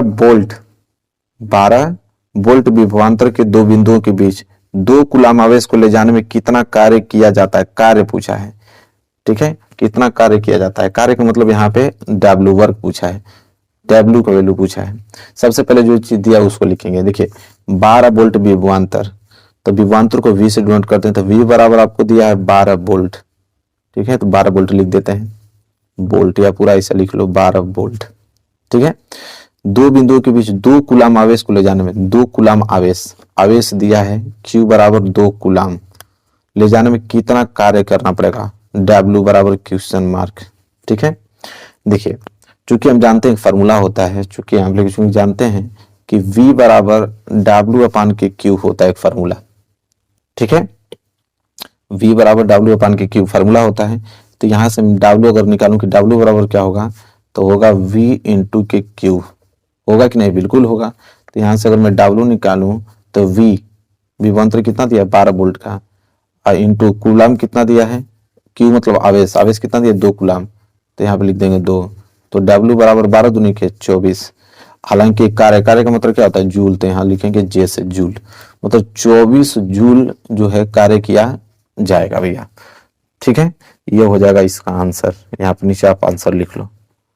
समझ में आ रहा है कि नहीं आप लोगों को, बिल्कुल आना चाहिए। ठीक है, बस ये फार्मूले जो मैं आपको बता रहा हूँ, ये फार्मूले आप लोग रट जाइएगा, नहीं तो मैं एक वीडियो बना दूंगा कि फिजिक्स के सभी फार्मूले एक वीडियो में आप लोगों को बता दूंगा, वहां से सारी चीजें क्लियर हो जाएंगी। ठीक है, चलिए अगला प्रश्न देखिए 4 प्रश्न क्या है कि 6 वोल्ट बैटरी से गुजरने वाले हर एक कूलाम आवेश को कितनी ऊर्जा दी जाती है। देखिए बहुत इंपॉर्टेंट प्रश्न है, मतलब प्रश्न वही है, लैंग्वेज चेंज कर दिया है। यहाँ पे आपको ऊर्जा पूछ दिया है। ठीक है, ऊर्जा का मतलब होता है E, ठीक है, एनर्जी। अब यहाँ अगला प्रश्न में W पूछा था, इसमें E पूछ दिया है। 6 वोल्ट बैटरी से गुजरने वाले, तो वोल्ट दिया है मतलब V का वैल्यू दिया है, तो V बराबर कितना दिया है 6 वोल्ट। ठीक, हर एक कूलाम मतलब कूलाम का वैल्यू, Q का वैल्यू जो है वो आपका 1 है, क्योंकि हर एक कूलाम बोला है ना, तो Q बराबर आपको दिया है यहाँ पे 1 कूलाम। कह रहा है कितनी ऊर्जा दी जाती है, मतलब E का वैल्यू पूछ लिया। ठीक है, तो चूंकि हम जानते हैं, यहाँ पे लिखेंगे चूंकि हम जानते हैं कि V बराबर अभी हमने देखा कि W अपान के Q होता है। ठीक है, लेकिन एक बात याद रखिएगा कि यहाँ पे जो कार्य होगा ना, तो कार्य ऊर्जा के बराबर होता है। जितना आप कार्य करोगे उतना आप ऊर्जा खर्च करते हो, या तो आपको जितना मैं ऊर्जा खर्च करता हूँ उतना हमारा कार्य होता है, मतलब कार्य W जो होता है वो E के बराबर होता है। ये बात आप याद रखना। तो जहां पे भी W आएगा वहां पे आप E लिख सकते हो, तो लिखोगे V बराबर W आ गया ना, W जहाँ में E लिख सकते हैं, तो E अपान के Q, यह फॉर्मूला बन गया। अब यहाँ से E अगर निकालूं तो E बराबर क्या हो जाएगा V इंटू के Q। तो यहाँ से अगर मैं E निकालूं तो V का वैल्यू कितना दिया है 6 और Q का वैल्यू कितना दिया है 1 दिया है, तो E बराबर क्या आ जाएगा 6 कम 6, और E आपका क्या है यहाँ पे ऊर्जा है। ठीक है, E आपका यहाँ पे ऊर्जा, तो ऊर्जा का मात्रक भी जूल ही होता है, कार्य का मात्रक जूल, ऊर्जा का मात्रक भी जूल, मतलब 6 जूल यहाँ पे ऊर्जा दी जाएगी। अब यह हो गया आंसर आप लोगों का। ठीक है, तो देखिए सारी चीजें क्लियर हो जाएंगी कब, जब आपको ये फार्मूले से याद रहेंगे, तब ये सिचुएशन से याद रहेंगे कि कार्य ऊर्जा के बराबर होता है, तो W की जगह E लिख सकते हैं, E की जगह W लिख सकते हैं, सारे सिचुएशन से मालूम रहेगा तभी आप कर पाओगे। समझ रहे हो? चलिए अगला प्रश्न बढ़ते हैं, प्रश्न नंबर 5वां। देखिए 5वें में 2 प्रश्न पूछा है, एक A और एक B। A वाला प्रश्न यह है कि यदि किसी विद्युत बल्ब के तंतु का प्रतिरोध 1200 ओम है, तो यह बल्ब 220 वोल्ट स्रोत से कितनी विद्युत धारा लेगा। तो चलिए पहले पहला पार्ट सॉल्व करते हैं। देखिए यहाँ पे पहला पार्ट, ठीक है, मैं यहाँ पे कर देता हूँ इसको, क्लियर है ना। देखिए नहीं तो मैं दूसरा ले लेता हूँ पेज सॉल्व करने के लिए, जैसे यहाँ पे इसको ले लेता हूँ ताकि आप लोगों को दिखेगा पूरा। देखिए क्या है, यदि किसी विद्युत बल्ब के तंतु का प्रतिरोध, बल्ब के तंतु का प्रतिरोध में समझ रहे हैं, जैसे मैं पहला पार्ट सॉल्व कर रहा हूँ A, तब बल्ब जो आप लोगों का पीला बल्ब देखें, पीला बल्ब, ठीक है, तो मान लीजिए पीला बल्ब, उसके बीच में जो टंगस्टन का तार होना होता है, जो ये तंतु है, और इसी तंतु का हमें दिया है प्रतिरोध। प्रतिरोध का मतलब R का वैल्यू, रेजिस्टेंस, R बराबर दिया है 1200 ओम, तो 1200 ओम हमें R का वैल्यू दिया है। ठीक है, इसके बाद बोला है कि यह बल्ब 220 वोल्ट स्रोत से, तो 220 वोल्ट मतलब विभवांतर, V बराबर दिया है आपको 220 वोल्ट। ठीक है, पूछ रहा है कितनी धारा लेगा, मतलब I का वैल्यू पूछ रहा है, I बराबर क्वेश्चन मार्क। ठीक है, तो चूंकि हम जानते हैं ओम के नियम से, यहाँ पे लिखेंगे चूंकि ओम का नियम कहता है कि V बराबर IR, ओम का नियम यही कहता है। ठीक है, अब लिखेंगे ओम का नियम, तो एग्जामिनर को समझ में आ जाएगा कि हाँ ओम का नियम आपने लगाया है। V बराबर क्या होता है IR, ओम का नियम। ठीक है, तो यहां से हम I निकाल सकते हैं, तो I बराबर लिखेंगे, इसलिए I बराबर V अपान के क्या हो जाएगा R। ठीक है, तो यहां से I निकल जाएगा, I बराबर क्या हो जाएगा V, जो कि कितना दिया है 220 अब बटे R कितना वैल्यू दिया है 1200 ओम। ठीक है, तो 1 0 से 1 0 कट गया। ठीक है, और 2 से कटाएंगे तो 2 से 11 बार में कट गया, 2 से कटाएंगे तो 2 6 के 12 60 बार में कट गया, तो आ जाएगा आपका I बराबर 11 बटे के 60, और जब भाग दोगे तो आ जाएगा 0.18 धारा है, तो यहाँ पे एम्पियर होगा, मतलब 0.18 एम्पियर विद्युत धारा उसमें से प्रवाहित होगी। ठीक है, तो पहला पार्ट सॉल्व हो गया कि नहीं, आप लोगों को बताइए कोई दिक्कत हुआ इसमें, नहीं होना चाहिए, बिल्कुल समझ में आ गया होगा आप लोगों को। चलिए यही हम बी पार्ट भी सॉल्व कर देते हैं। यहाँ पे बी पार्ट में क्या दिया है कि यदि किसी विद्युत हीटर की कुंडली का प्रतिरोध, हीटर की बात कर रहा है कि यदि किसी विद्युत हीटर की कुंडली का प्रतिरोध अगर 100 ओम है, तो यह विद्युत हीटर 220 वोल्ट स्रोत से कितनी धारा लेगी। तो देखिए इसमें क्या दिया है, फिर वही चीज आपको 100 ओम है, मतलब R का वैल्यू आपको दिया है, प्रतिरोध 100 ओम, मतलब R का वैल्यू यहाँ पे आपको मालूम है कि 100 ओम है। ठीक है, इसके बाद बोला कि विद्युत हीटर 220 वोल्ट स्रोत से, मतलब V बराबर विभवांतर आपको दिया है 220 वोल्ट। ठीक है, पूछा है कितनी धारा लेगा, मतलब I का वैल्यू, सेम वही क्वेश्चन है, I का वैल्यू। ठीक है, तो I का वैल्यू क्या होगा, चूंकि हम जानते हैं V बराबर क्या होता है आई आर ओम के नियम से, इसलिए I बराबर क्या हो जाएगा V अपान के R। और V का वैल्यू आप लोगों को दिया है, V का वैल्यू कितना दिया है 220 और R का वैल्यू दिया है इतना 100। तो 1 जीरो से 1 जीरो कट गया, ठीक है। ऊपर बच गया 22, नीचे बच गया 10, और जब भाग देंगे तो आ जाएगा आप लोगों का 2.2 और एम्पियर में, क्योंकि धारा है, तो यह हो जाएगा आंसर। तो ये दूसरे का आंसर कितना धारा लेगा 2.2 एम्पियर, और ये पहला 0.18 एम्पियर लेगा। तो आप लोगों को क्वेश्चन समझ में आ रहा है कि नहीं बताइए आप लोग। आ रहा है तो वीडियो को लाइक कीजिए, चैनल पे नहीं तो चैनल को जरूर सब्सक्राइब कर लीजिए, ठीक है। एक भी प्रश्न छोड़ के आप एग्जाम में नहीं आओगे, मेरा वादा है। इतना प्रैक्टिस मैं आप लोगों को करा दूंगा। चलिए तो इस क्वेश्चन को हटाते हैं, ये प्रश्न हो गया। अगला प्रश्न देखते हैं। देखिए मेरे प्यारे बच्चों, ये जो प्रश्न है बहुत ज्यादा इंपॉर्टेंट है, आप इस पे स्टार बना लो। ये प्रश्न बार बार एग्जाम में देता है, बार बार की बात कर रहा हूँ, ठीक है। तो इस प्रश्न को आप लोग बहुत अच्छे तरीके से समझ लीजिएगा, ठीक है। अब प्रैक्टिस कर लीजिएगा इसकी। प्रश्न यह है कि किसी ऑटोमोबाइल में पीछे का दृश्य देखने के लिए उपयोग होने वाले उत्तल दर्पण की वक्रता त्रिज्या 3 मीटर है। यदि एक बस इस दर्पण से 5 मीटर की दूरी पर स्थित है तो प्रतिबिंब की स्थिति बताइए, ठीक है। प्रतिबिंब की स्थिति बताइए। स्थिति का मतलब समझते हैं, किसका वैल्यू पूछा है, V का वैल्यू पूछा है। प्रकृति बताइए, प्रकृति मतलब M का वैल्यू पूछा है, ठीक है। तथा साइज बताइए, साइज मतलब H डैश का वैल्यू पूछा है, ठीक है। अब देखिए ये प्रश्न बहुत ज्यादा इंपॉर्टेंट है, कैसे आप इसको लगाओगे। देखिए बहुत आसान तरीका होता है इसको लगाने के। सबसे पहले जब इस प्रकार का प्रश्न आए तो आप देखो कि दर्पण कौन सा प्रयोग किया गया है, उत्तल दर्पण। अब उत्तल दर्पण के सारे कंडीशन इसमें अप्लाई करेंगे। जैसे में देखिए क्या क्या दिया है पहले वो लिखेंगे। देखिए जब एग्जाम में आ जाए प्रश्न, सबसे पहले आप यहाँ पे लिखोगे हल, ठीक है। हल में सबसे पहले लिखते हैं कि दिया है, सबसे पहले लिखोगे कि दिया है। क्या क्या दिया है पहले उसको आप अरेंज करोगे। तो देखो दिया यहाँ पे यह है कि किसी ऑटोमोबाइल में पीछे का दृश्य देखने के लिए उपयोग होने वाले उत्तल दर्पण की वक्रता त्रिज्या 3 मीटर है। अब वक्रता त्रिज्या हमको दिया 3 मीटर, तो वक्रता त्रिज्या मतलब R का वैल्यू, तो R बराबर हमको दिया यहाँ पे 3 मीटर, ठीक है। तो R बराबर 3 मीटर लिख देंगे, कोई दिक्कत नहीं होना चाहिए। तब R की वैल्यू 3 मीटर है तो F का वैल्यू निकल सकता है, तो F का वैल्यू आप निकालोगे। चूंकि लिखोगे F जो होता है वो R/2 होता है, ठीक है। तो R का वैल्यू दिया है 3, तो 3/2, तो F का वैल्यू आ जाएगा 1.5, ठीक है। तो एक चीज तो मालूम चल गया कि F का वैल्यू जो आया है वो 1.5 आएगा। तो एक चीज तो F का वैल्यू यहाँ से निकल गया आप लोगों को इस फार्मूले से, ठीक है। फार्मूला आप लोगों को मालूम होना चाहिए। तो F का वैल्यू निकल गया। आगे पढ़ेंगे, कह रहा है कि वक्रता त्रिज्या 3 मीटर है। यदि एक बस इस दर्पण से 5 मीटर की दूरी पर स्थित है, कोई बस इस दर्पण से 5 मीटर की दूरी पर स्थित है, मतलब किसका वैल्यू दिया है, तो U का वैल्यू दिया है, ठीक है। क्योंकि यहां से बिंब की और यहाँ से आपके ध्रुव से बीच की जो दूरी होता है, जहाँ बिंब खड़ा है वहां पे हम लोग U से नोट करते हैं, तो U का वैल्यू दिया है 5 मीटर।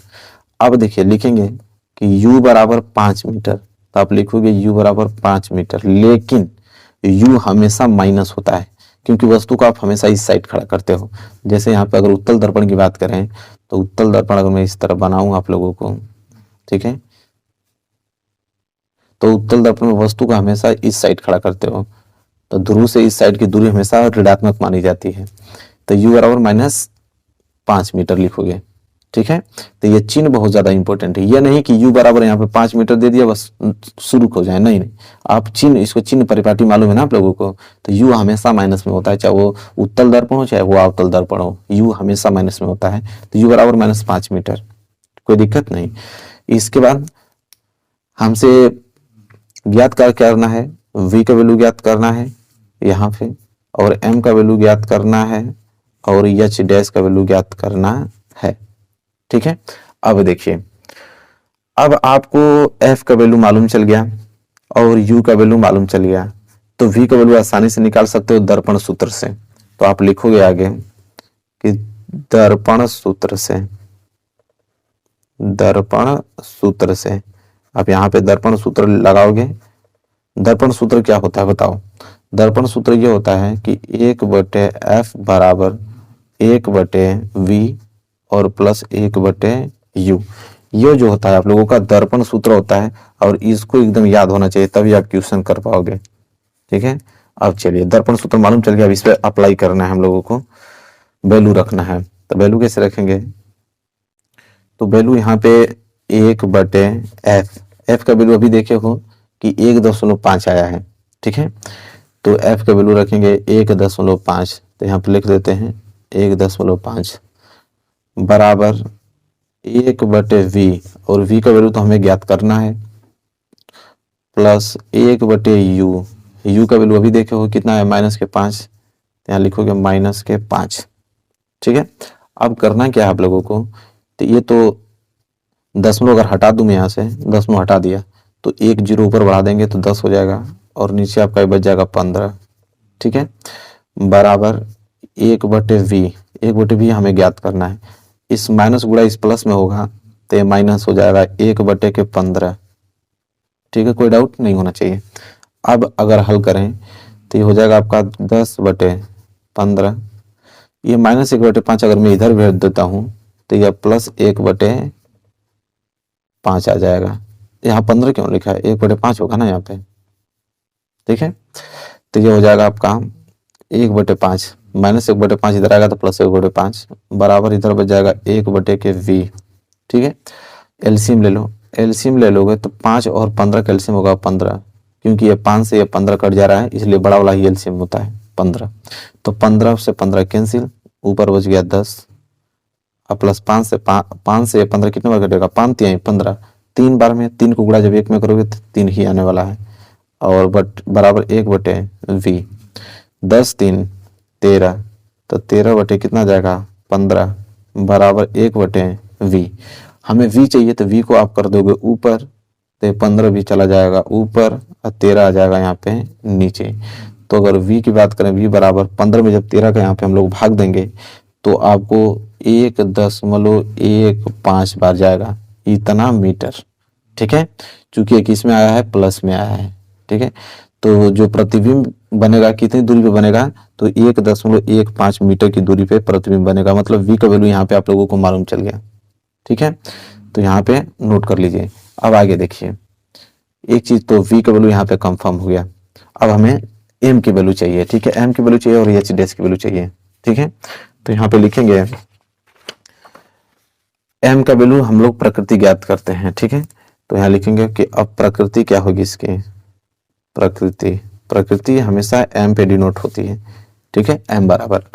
तो चूंकि हम लोग जानते हैं कि m बराबर फॉर्मूला होता है -v/u, ठीक है, या तो आप एक फार्मूला और होता है m बराबर h'/h, जब प्रतिबिंब और बिंब का अनुपात दिया हो और यहाँ पे प्रतिबिंब की दूरी और बिंब की दूरी का अनुपात दिया होता है, तो दोनों में से कोई फार्मूला अप्लाई कर दोगे जो वैल्यू आपको दिया रहता है। तो देखिए v का वैल्यू मालूम ही चल गया, u का वैल्यू मालूम ही चल गया है, तो यहाँ से m का वैल्यू निकाल सकते हैं आराम से। तो लिखेंगे m बराबर -v, v अभी जस्ट निकल के आया है, v का वैल्यू यहाँ पे देखो कितना आया है +1.15, ठीक है, यही आया है ना।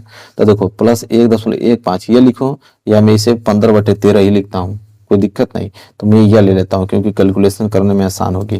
तो v का वैल्यू हमने 15/13 ले लिया, तो यहाँ पे लिखेंगे v का वैल्यू कितना आया है 15/13, तो 15/13 हमने ले लिया। फिर पूरे बटे में u का वैल्यू कितना था -5, तो -5 ले लिया, ठीक है। तो यहाँ पे कुछ नहीं, नीचे तो आप 1 मान लो, तो यहाँ से m का वैल्यू निकालोगे तो m बराबर क्या हो जाएगा, ये माइनस माइनस कैंसिल कर दो, ठीक है, तो ये हो जाएगा 15/13, यह भाग में है तो गुणा में चेंज करेंगे तो a कहाँ चला जाएगा ऊपर और 5 नीचे आ जाएगा, ठीक है। तो कटाओगे तो 5 3 15, ठीक है, m बराबर कितना आ जाएगा, 3 को गुणा 1 में करोगे तो 3 और नीचे आ गया आपका 13, और 3 में तो 13 का भाग दोगे, ठीक है, तो ये आ जाएगा प्लस के 0.23, ठीक है। हालांकि यह प्लस में आया है तो प्लस का मतलब यह होता है कि आभासी तथा सीधा, अगर माइनस रहता तो वास्तविक तथा उल्टा होता है, हालांकि प्लस में है तो लिखेंगे कि आभासी तथा सीधा प्रतिबिंब बनेगा, ठीक है। यह सब प्लस और माइनस पे डिपेंड करता है, प्लस में आया तो आभासी तथा सीधा, माइनस में आता तो वास्तविक तथा उल्टा बनता है, ठीक है। अब देखिए आकार की बात करते हैं, आकार भी हमसे पूछा था ना, तो देखिए आकार की अगर हम बात करें तो फार्मूला भी हमने बताया कि m बराबर h' होता है, ठीक है। तो अगर मैं यहाँ से h' निकालूं कि h' बराबर क्या होगा तो यम गुणे एच होगा, ठीक है। तो एच डैश बराबर एम, ठीक है। तो यहाँ पे एम का वैल्यू कितना है 0.23 इंटू एच, एच तो हमको दिया नहीं है तो एच की जगह एच ली, एच मतलब होता है कि बिंब की ऊंचाई, तो बिंब की ऊंचाई दिया नहीं है तो हम लोग ये लिखेंगे, मतलब हम लोगों का जो ऊंचाई आएगा वो हम लोग यह मानेंगे कि जो भी बिंब होगा वो बिंब का कितना गुना, तो 0.23 गुना बड़ा प्रतिबिंब बनेगा, ठीक है। चलिए क्लियर हो गया, ये आप लोगों का प्रतिबिंब की ऊंचाई मालूम चल गया। तो इस प्रकार इस प्रश्न को हल करेंगे मेरे प्यारों। ये प्रश्न बहुत ज्यादा इंपॉर्टेंट है, एक बार हमने कह दिया तो इस बात को आप मान लो कि हाँ हमने कह दिया ये प्रश्न इंपॉर्टेंट है, तो इंपॉर्टेंट है, 100% इंपॉर्टेंट है। चलिए अब अगला प्रश्न देखते हैं। देखिए मेरे प्यारे बच्चों, ये भी प्रश्न बहुत ज्यादा इंपॉर्टेंट है, इस पे भी आप स्टार बना लो। हमने कह दिया तो कह दिया, इस बात को मान लीजिए आप लोग, ठीक है। बहुत इंपॉर्टेंट है यह प्रश्न, हर बार एग्जाम में आ जाता है। प्रश्न यह है कि कोई 4 सेंटीमीटर साइज का बिंब किसी 15 सेंटीमीटर फोकस दूरी के अवतल दर्पण से 25 सेंटीमीटर पर रखा है।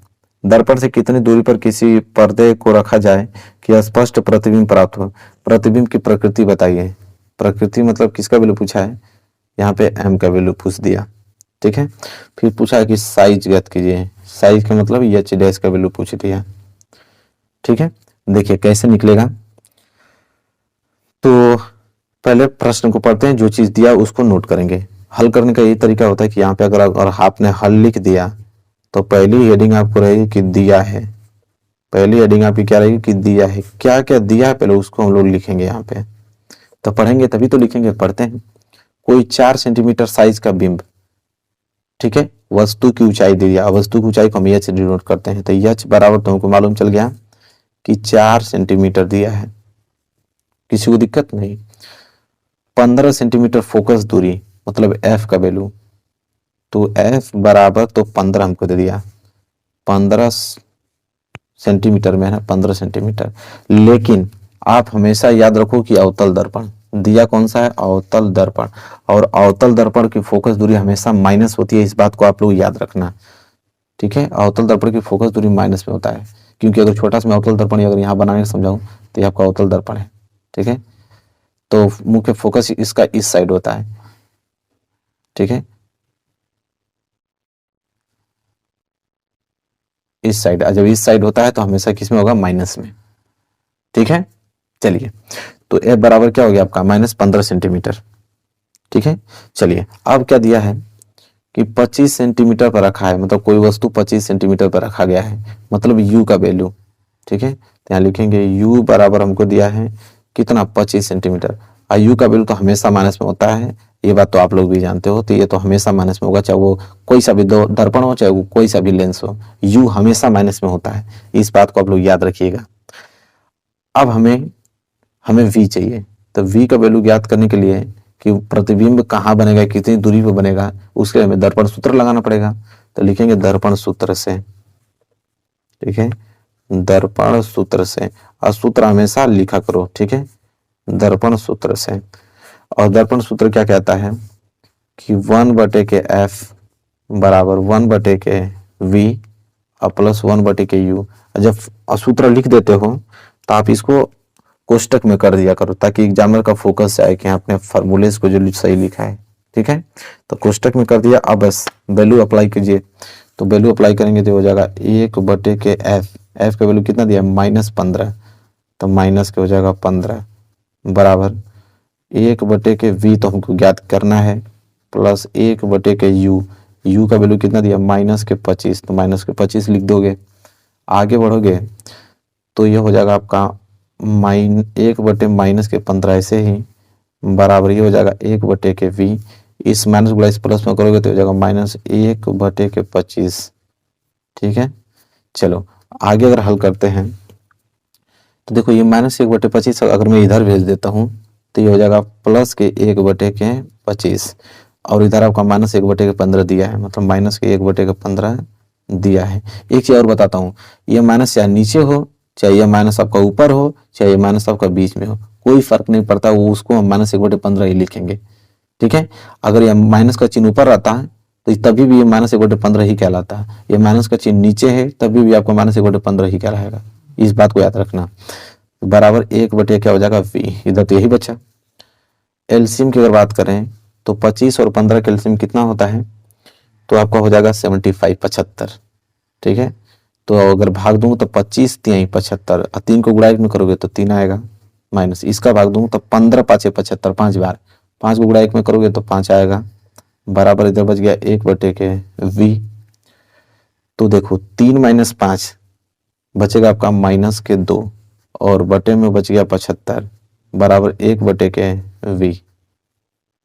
कोई डाउट नहीं?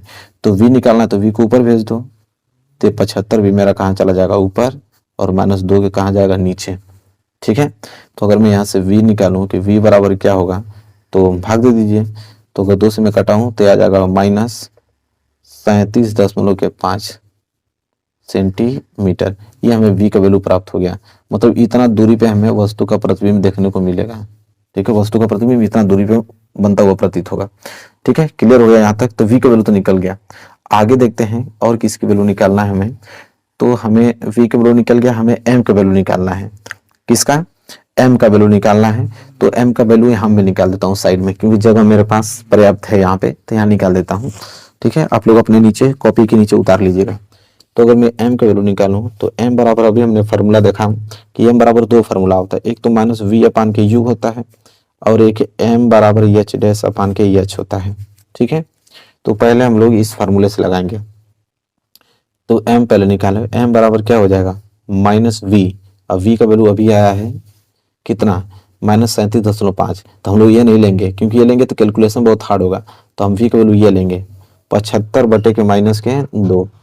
ठीक है, तो चलिए ले लेते हैं। तो यहाँ पे हो जाएगा -75/2 आया ना, तो ये तो माइनस फार्मूले में है और यह v का वैल्यू -75/2 आ गया। ठीक है, फिर बटे में है u, u का वैल्यू आया है -25। इसे हल करेंगे तो यह बराबर क्या हो जाएगा माइनस माइनस प्लस, तो हो जाएगा 75/2 और ये पूरे बटे में है आपका -25। ठीक है, जब इसको हल करेंगे तो m बराबर क्या हो जाएगा यहाँ पे 75/2। तो देखो m ये जो गुणा होगा ये जाके इसमें मल्टीप्लाई हो जाएगा, क्योंकि 75/2 और बटे में क्या है -25, तो ये तो ऊपर बच जाएगा 75 और नीचे 25 दूनी के 50, तो -50 बच गया। ठीक है, तो m बराबर क्या हो जाएगा, जब इसे कटाएंगे तो 25 3 75, 25 दूना के 50, मतलब 3/-2। तो m का वैल्यू देखिए आसानी से निकल गया। कितना आ जाएगा 1.5 आ जाएगा, -1.5 सेंटीमीटर। ठीक है, m का वैल्यू आ गया, सेंटीमीटर नहीं, सेंटीमीटर तो कट जाएगा ना, क्योंकि देखिए 75/2 ये भी सेंटीमीटर में था, -25 ये भी सेंटीमीटर, तो सेंटीमीटर सेंटीमीटर कैंसिल हो गया ना। ये m का वैल्यू आ गया -1.5। ठीक है, और देखो माइनस आ गया, इसका मतलब कि वास्तविक तथा उल्टा बनेगा, वास्तविक तथा उल्टा। अगर ये प्लस में आता है तो आभासी तथा सीधा प्रतिबिंब बनता है। तो प्रकृति कैसी निकली इसकी, वास्तविक तथा उल्टा निकला, कोई डाउट नहीं होना चाहिए। ठीक है, इस बात को। अब देखिए हमें h' का वैल्यू भी चाहिए, प्रतिबिंब का आकार। देखो प्रतिबिंब का आकार चाहिए, उसके लिए मैं यह पेज लेता हूँ। फॉर्मूला होता है m बराबर h'/h, यही होता है। और m का वैल्यू तो अभी निकला है, m का वैल्यू कितना निकला है 3/-2, तो m की जगह में लिख दूंगा 3/-2 बराबर h' का वैल्यू तो हमें निकालना है। h का वैल्यू हमें शुरू में ही दिया था 4 सेंटीमीटर, देखिए h का वैल्यू 4 सेंटीमीटर, तो यहाँ पे लिख देंगे 4। तो इसको अगर मैं कटा दूं तो कट जाएगा 2 बार में। ठीक है, और इसका गुणा इसमें कर दूं तो आ जाएगा 2 3 6, -6 बराबर h', तो h' बराबर आ गया -6। ठीक है, इतना सेंटीमीटर हमारा जो प्रतिबिंब की ऊंचाई होगा। माइनस में क्यों आया है, क्योंकि माइनस में इसलिए आया है क्योंकि प्रतिबिंब उल्टा बन रहा है। जब उल्टा आएगा तो 100% माइनस में होगा, क्योंकि नीचे की लंबाई हमेशा माइनस में नापी जाती है। तो क्लियर हो गया। देखिए हमने h' भी निकाल दिया, ठीक है, और हमने यहाँ पे v भी निकाल दिया, हमने यहाँ पे m भी निकाल दिया। तो ये क्वेश्चन कंप्लीट हुआ कि नहीं। तो ये प्रश्न मैं फिर से दिखा देता हूँ, ये प्रश्न इतना ज्यादा इंपॉर्टेंट है, हाईलाइटेड प्रश्न है, 3 स्टार हमने दिया है, तो समझ सकते हैं कि कितना इंपॉर्टेंट है। ठीक है, इसको एकदम तैयार करना है। चलिए अगला प्रश्न देखते हैं। देखिए अगला प्रश्न यह है कि एक गोलीय दर्पण की वक्रता त्रिज्या 20 सेंटीमीटर, इसकी फोकस दूरी क्या होगी। देखिए बहुविकल्पीय प्रश्न पूछ लेता है, ठीक है। तो बहुविकल्पीय प्रश्न पूछ देगा तो सिंपल है प्रश्न, कैसे लगाओगे। देखिए एक गोलीय दर्पण की वक्रता त्रिज्या, तो वक्रता त्रिज्या मतलब आर बराबर आपको दिया है कि 20 सेंटीमीटर है, ठीक है। इसकी फोकस दूरी एफ का वैल्यू पूछा कि एफ बराबर क्या होगा।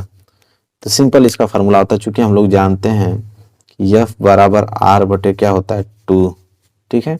तो यहाँ से एफ बराबर क्या हो जाएगा आर, आर की वैल्यू कितना है 20 बटे 2, कैंसिल करोगे तो आ जाएगा 10 सेंटीमीटर।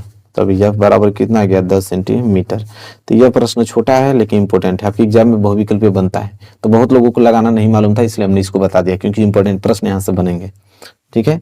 चलिए मेरे प्यारे बच्चों अगला प्रश्न देखो, यह प्रश्न important, very very most important है। यह प्रश्न बहुत बार एग्जाम में आ चुका है, ठीक है। अब ये प्रश्न क्या रहा है इसको आप लोगों को समझना होगा, ठीक है, क्योंकि प्रश्न बहुत ज्यादा इंपॉर्टेंट है। तो इसकी लैंग्वेज को आपको समझना पड़ेगा, तभी आप इसको लगा पाओगे।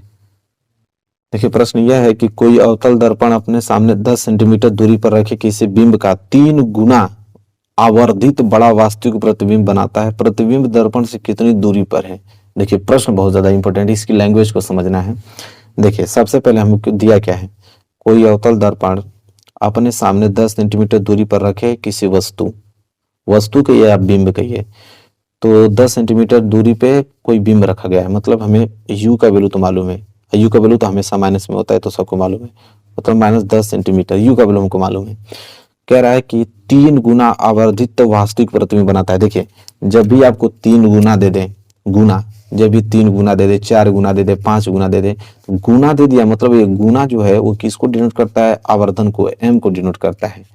तो देखो m का वैल्यू जो दिया है वो 3 गुना है, ठीक है, लेकिन यहाँ पे वास्तविक लगा दिया, वास्तविक, तो वास्तविक लग गया 100%। वास्तविक लगने का मतलब ये चीज होता है कि m का वैल्यू माइनस में ही होगा, क्योंकि अभी आपने देखा कि माइनस में होता तो वास्तविक लगाते हैं, अगर यही आभासी बोल देता ना तो यहाँ प्लस हो जाता है, लेकिन बोला हमको कि वास्तविक बनाता है, वास्तविक मतलब कि जो आवर्धन होगा 100% माइनस में होगा। तो m बराबर कितना गया -3। -3 क्यों आया है, क्योंकि इसमें बोला है कि वास्तविक प्रतिबिंब, यहाँ को स्टेप लिख लीजिएगा, क्योंकि वास्तविक प्रतिबिंब बोला है इसलिए हमने इसको क्या लिया है माइनस, ठीक है। तो ये हो गया वास्तविक प्रतिबिंब।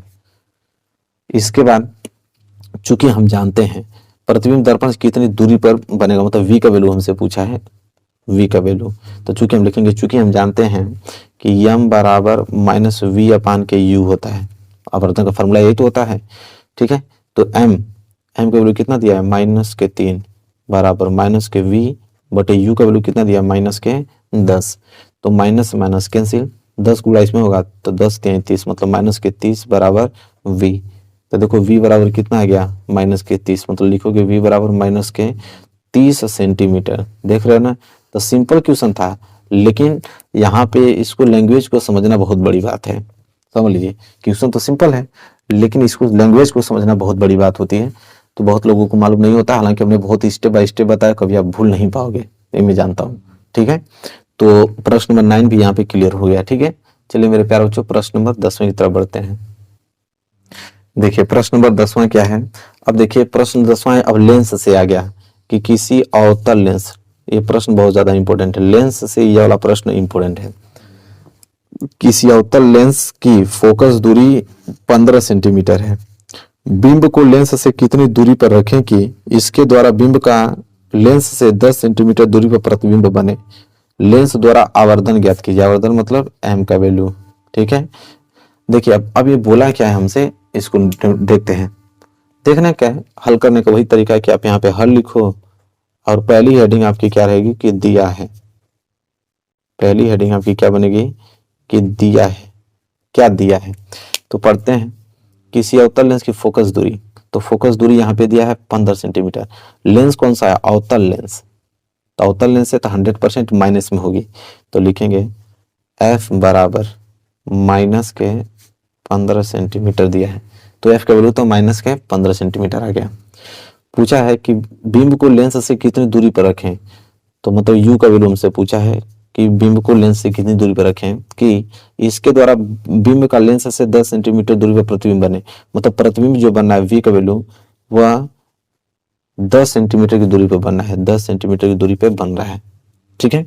लेकिन याद रखिएगा कि 10 सेंटीमीटर दूरी बनना है, अवतल लेंस है, ठीक है। देखिए फोकस दूरी 15 सेंटीमीटर है और प्रतिबिंब बनना है 10 सेंटीमीटर पे, मतलब इसी साइड बन रहा होगा, ठीक है। मतलब v का वैल्यू भी क्या आएगा आपका माइनस में ही आने वाला है, ठीक है। तो v का वैल्यू क्या आ जाएगा -10 सेंटीमीटर पे इसका प्रतिबिंब बनेगा। क्लियर है? चलिए, इसलिए बनेगा क्योंकि आप एक चीज समझ सकते हैं, अवतल लेंस, अवतल लेंस का दो ही कंडीशन ही होता है कि वस्तु को कहीं पे भी रखिए, ये आपका O हो गया, ये आपका F हो गया, F1, वस्तु को कहीं पे रखिए, वो F1 और O के बीच ही इसका प्रतिबिंब बनता है। तो प्रतिबिंब हमेशा इसी साइड बनता है, तो इसी साइड बनने का मतलब कि हमेशा माइनस में होगा, तो इसलिए हमने -10 सेंटीमीटर लिया उसका प्रतिबिंब, ठीक है। चलिए, हर एक डाउट क्लियर हो रहा है कि नहीं, आप लोग बताइए, हर एक डाउट क्लियर होगा। और हमसे पूछा है लास्ट में कि M का वैल्यू बताइए, ठीक है। तो हम लोग लगाएंगे लेंस सूत्र, ठीक है, क्योंकि दर्पण में दर्पण सूत्र लगाते हैं, लेंस में लेंस सूत्र लगाते हैं, तो लिखेंगे लेंस सूत्र से। कुछ खास अंतर नहीं होता है, प्लस और माइनस का अंतर होता है सूत्र में। लेंस सूत्र होता है हमारे पास 1/f बराबर 1/v माइनस के 1/u। दर्पण रहता तो प्लस लगा देते हैं, लेंस से तो माइनस लगाना पड़ेगा। इस फार्मूले को आप लोग याद रखना। अब इसी फार्मूले से हम लोग आराम से निकाल देंगे, ठीक है। तो वैल्यू को हम लोग यहाँ पे पुटअप कर देते हैं। वैल्यू पुटअप करोगे तो हो जाएगा 1/f, f का वैल्यू -15 दिया था, बराबर 1/v का वैल्यू कितना दिया -10, और -1/u का वैल्यू तो हमें निकालना है, ठीक है। कोई डाउट नहीं होना चाहिए आप लोगों को। देखिए -1/u को इस साइड में दीजिए तो हो जाएगा +1/u बराबर, ये तो आपका है 1/-10, ये -1/15 उधर जाएगा तो +1/15 में कन्वर्ट हो जाएगा, ठीक है। तो यहाँ से हम लोग निकाल देंगे 1/u का वैल्यू। 1/u बराबर क्या होगा LCM, तो 15 और 10 का LCM कितना होगा 30। तो देखो 10 3 30, 3 को गुणा 1 में करोगे तो 3 ही आने वाला है, मतलब -3 प्लस 15 दूनी के 30, 2 को गुणा 1 में करोगे तो 2 ही आने वाला है। तो ये हो जाएगा आपका 1/u बराबर -3 + 2, तो 3 में से 2 घटेगा तो 1 बचेगा, वो भी माइनस का, तो -1 कितना जाएगा 30, ठीक है। तो अगर मैं यहाँ u निकालूं तो हमने u को ऊपर कर दिया तो 30 ऊपर चला जाएगा, तो 30 ऊपर जाएगा तो ये हो जाएगा आपका -30, ठीक है, सेंटीमीटर। तो u का वैल्यू -30 सेंटीमीटर आ गया। हालांकि हमसे m का वैल्यू पूछा है, तो m बराबर यहाँ पर होता है v/u। देखो लेंस है तो v/u, अगर दर्पण रहता है तो वहीं पे m का वैल्यू -v/u होता। तो देखो लेंस के लिए आवर्धन का सूत्र यह होता है v/u, दर्पण रहता तो दर्पण के लिए आवर्धन का सूत्र -v/u होता है, तो इस बात को याद रखना। तो m बराबर यहाँ पे आ जाएगा v का वैल्यू कितना दिया था वहां पे -10, और बटे में u का वैल्यू कितना आया है -30, तो माइनस माइनस कैंसिल, ठीक है। 10 से कम 10 और 10 3 30, तो m बराबर क्या आ जाएगा 1/3 का मतलब होता है प्लस के 0.333 इस तक चलता जाएगा, ठीक है। और हालांकि प्लस में इसका आंसर आया है तो मतलब आभासी तथा सीधा होगा, माइनस में रहता तो वास्तविक तथा उल्टा होता है, ये लोग आप लोग भी जानते हो। तो आभासी तथा सीधा प्रतिबिंब बनेगा इसका। चीजें क्लियर हैं? बिल्कुल क्लियर होनी चाहिए आप लोगों को, कोई डाउट नहीं होना चाहिए। तो समझ में आ गया आप लोगों को? चलिए अब हम लोग अगला प्रश्न देखते हैं, प्रश्न नंबर 11। इसको मैं दिखा देता हूँ एक बार, ये प्रश्न बहुत ज्यादा इंपॉर्टेंट है, ये प्रश्न देख लीजिए।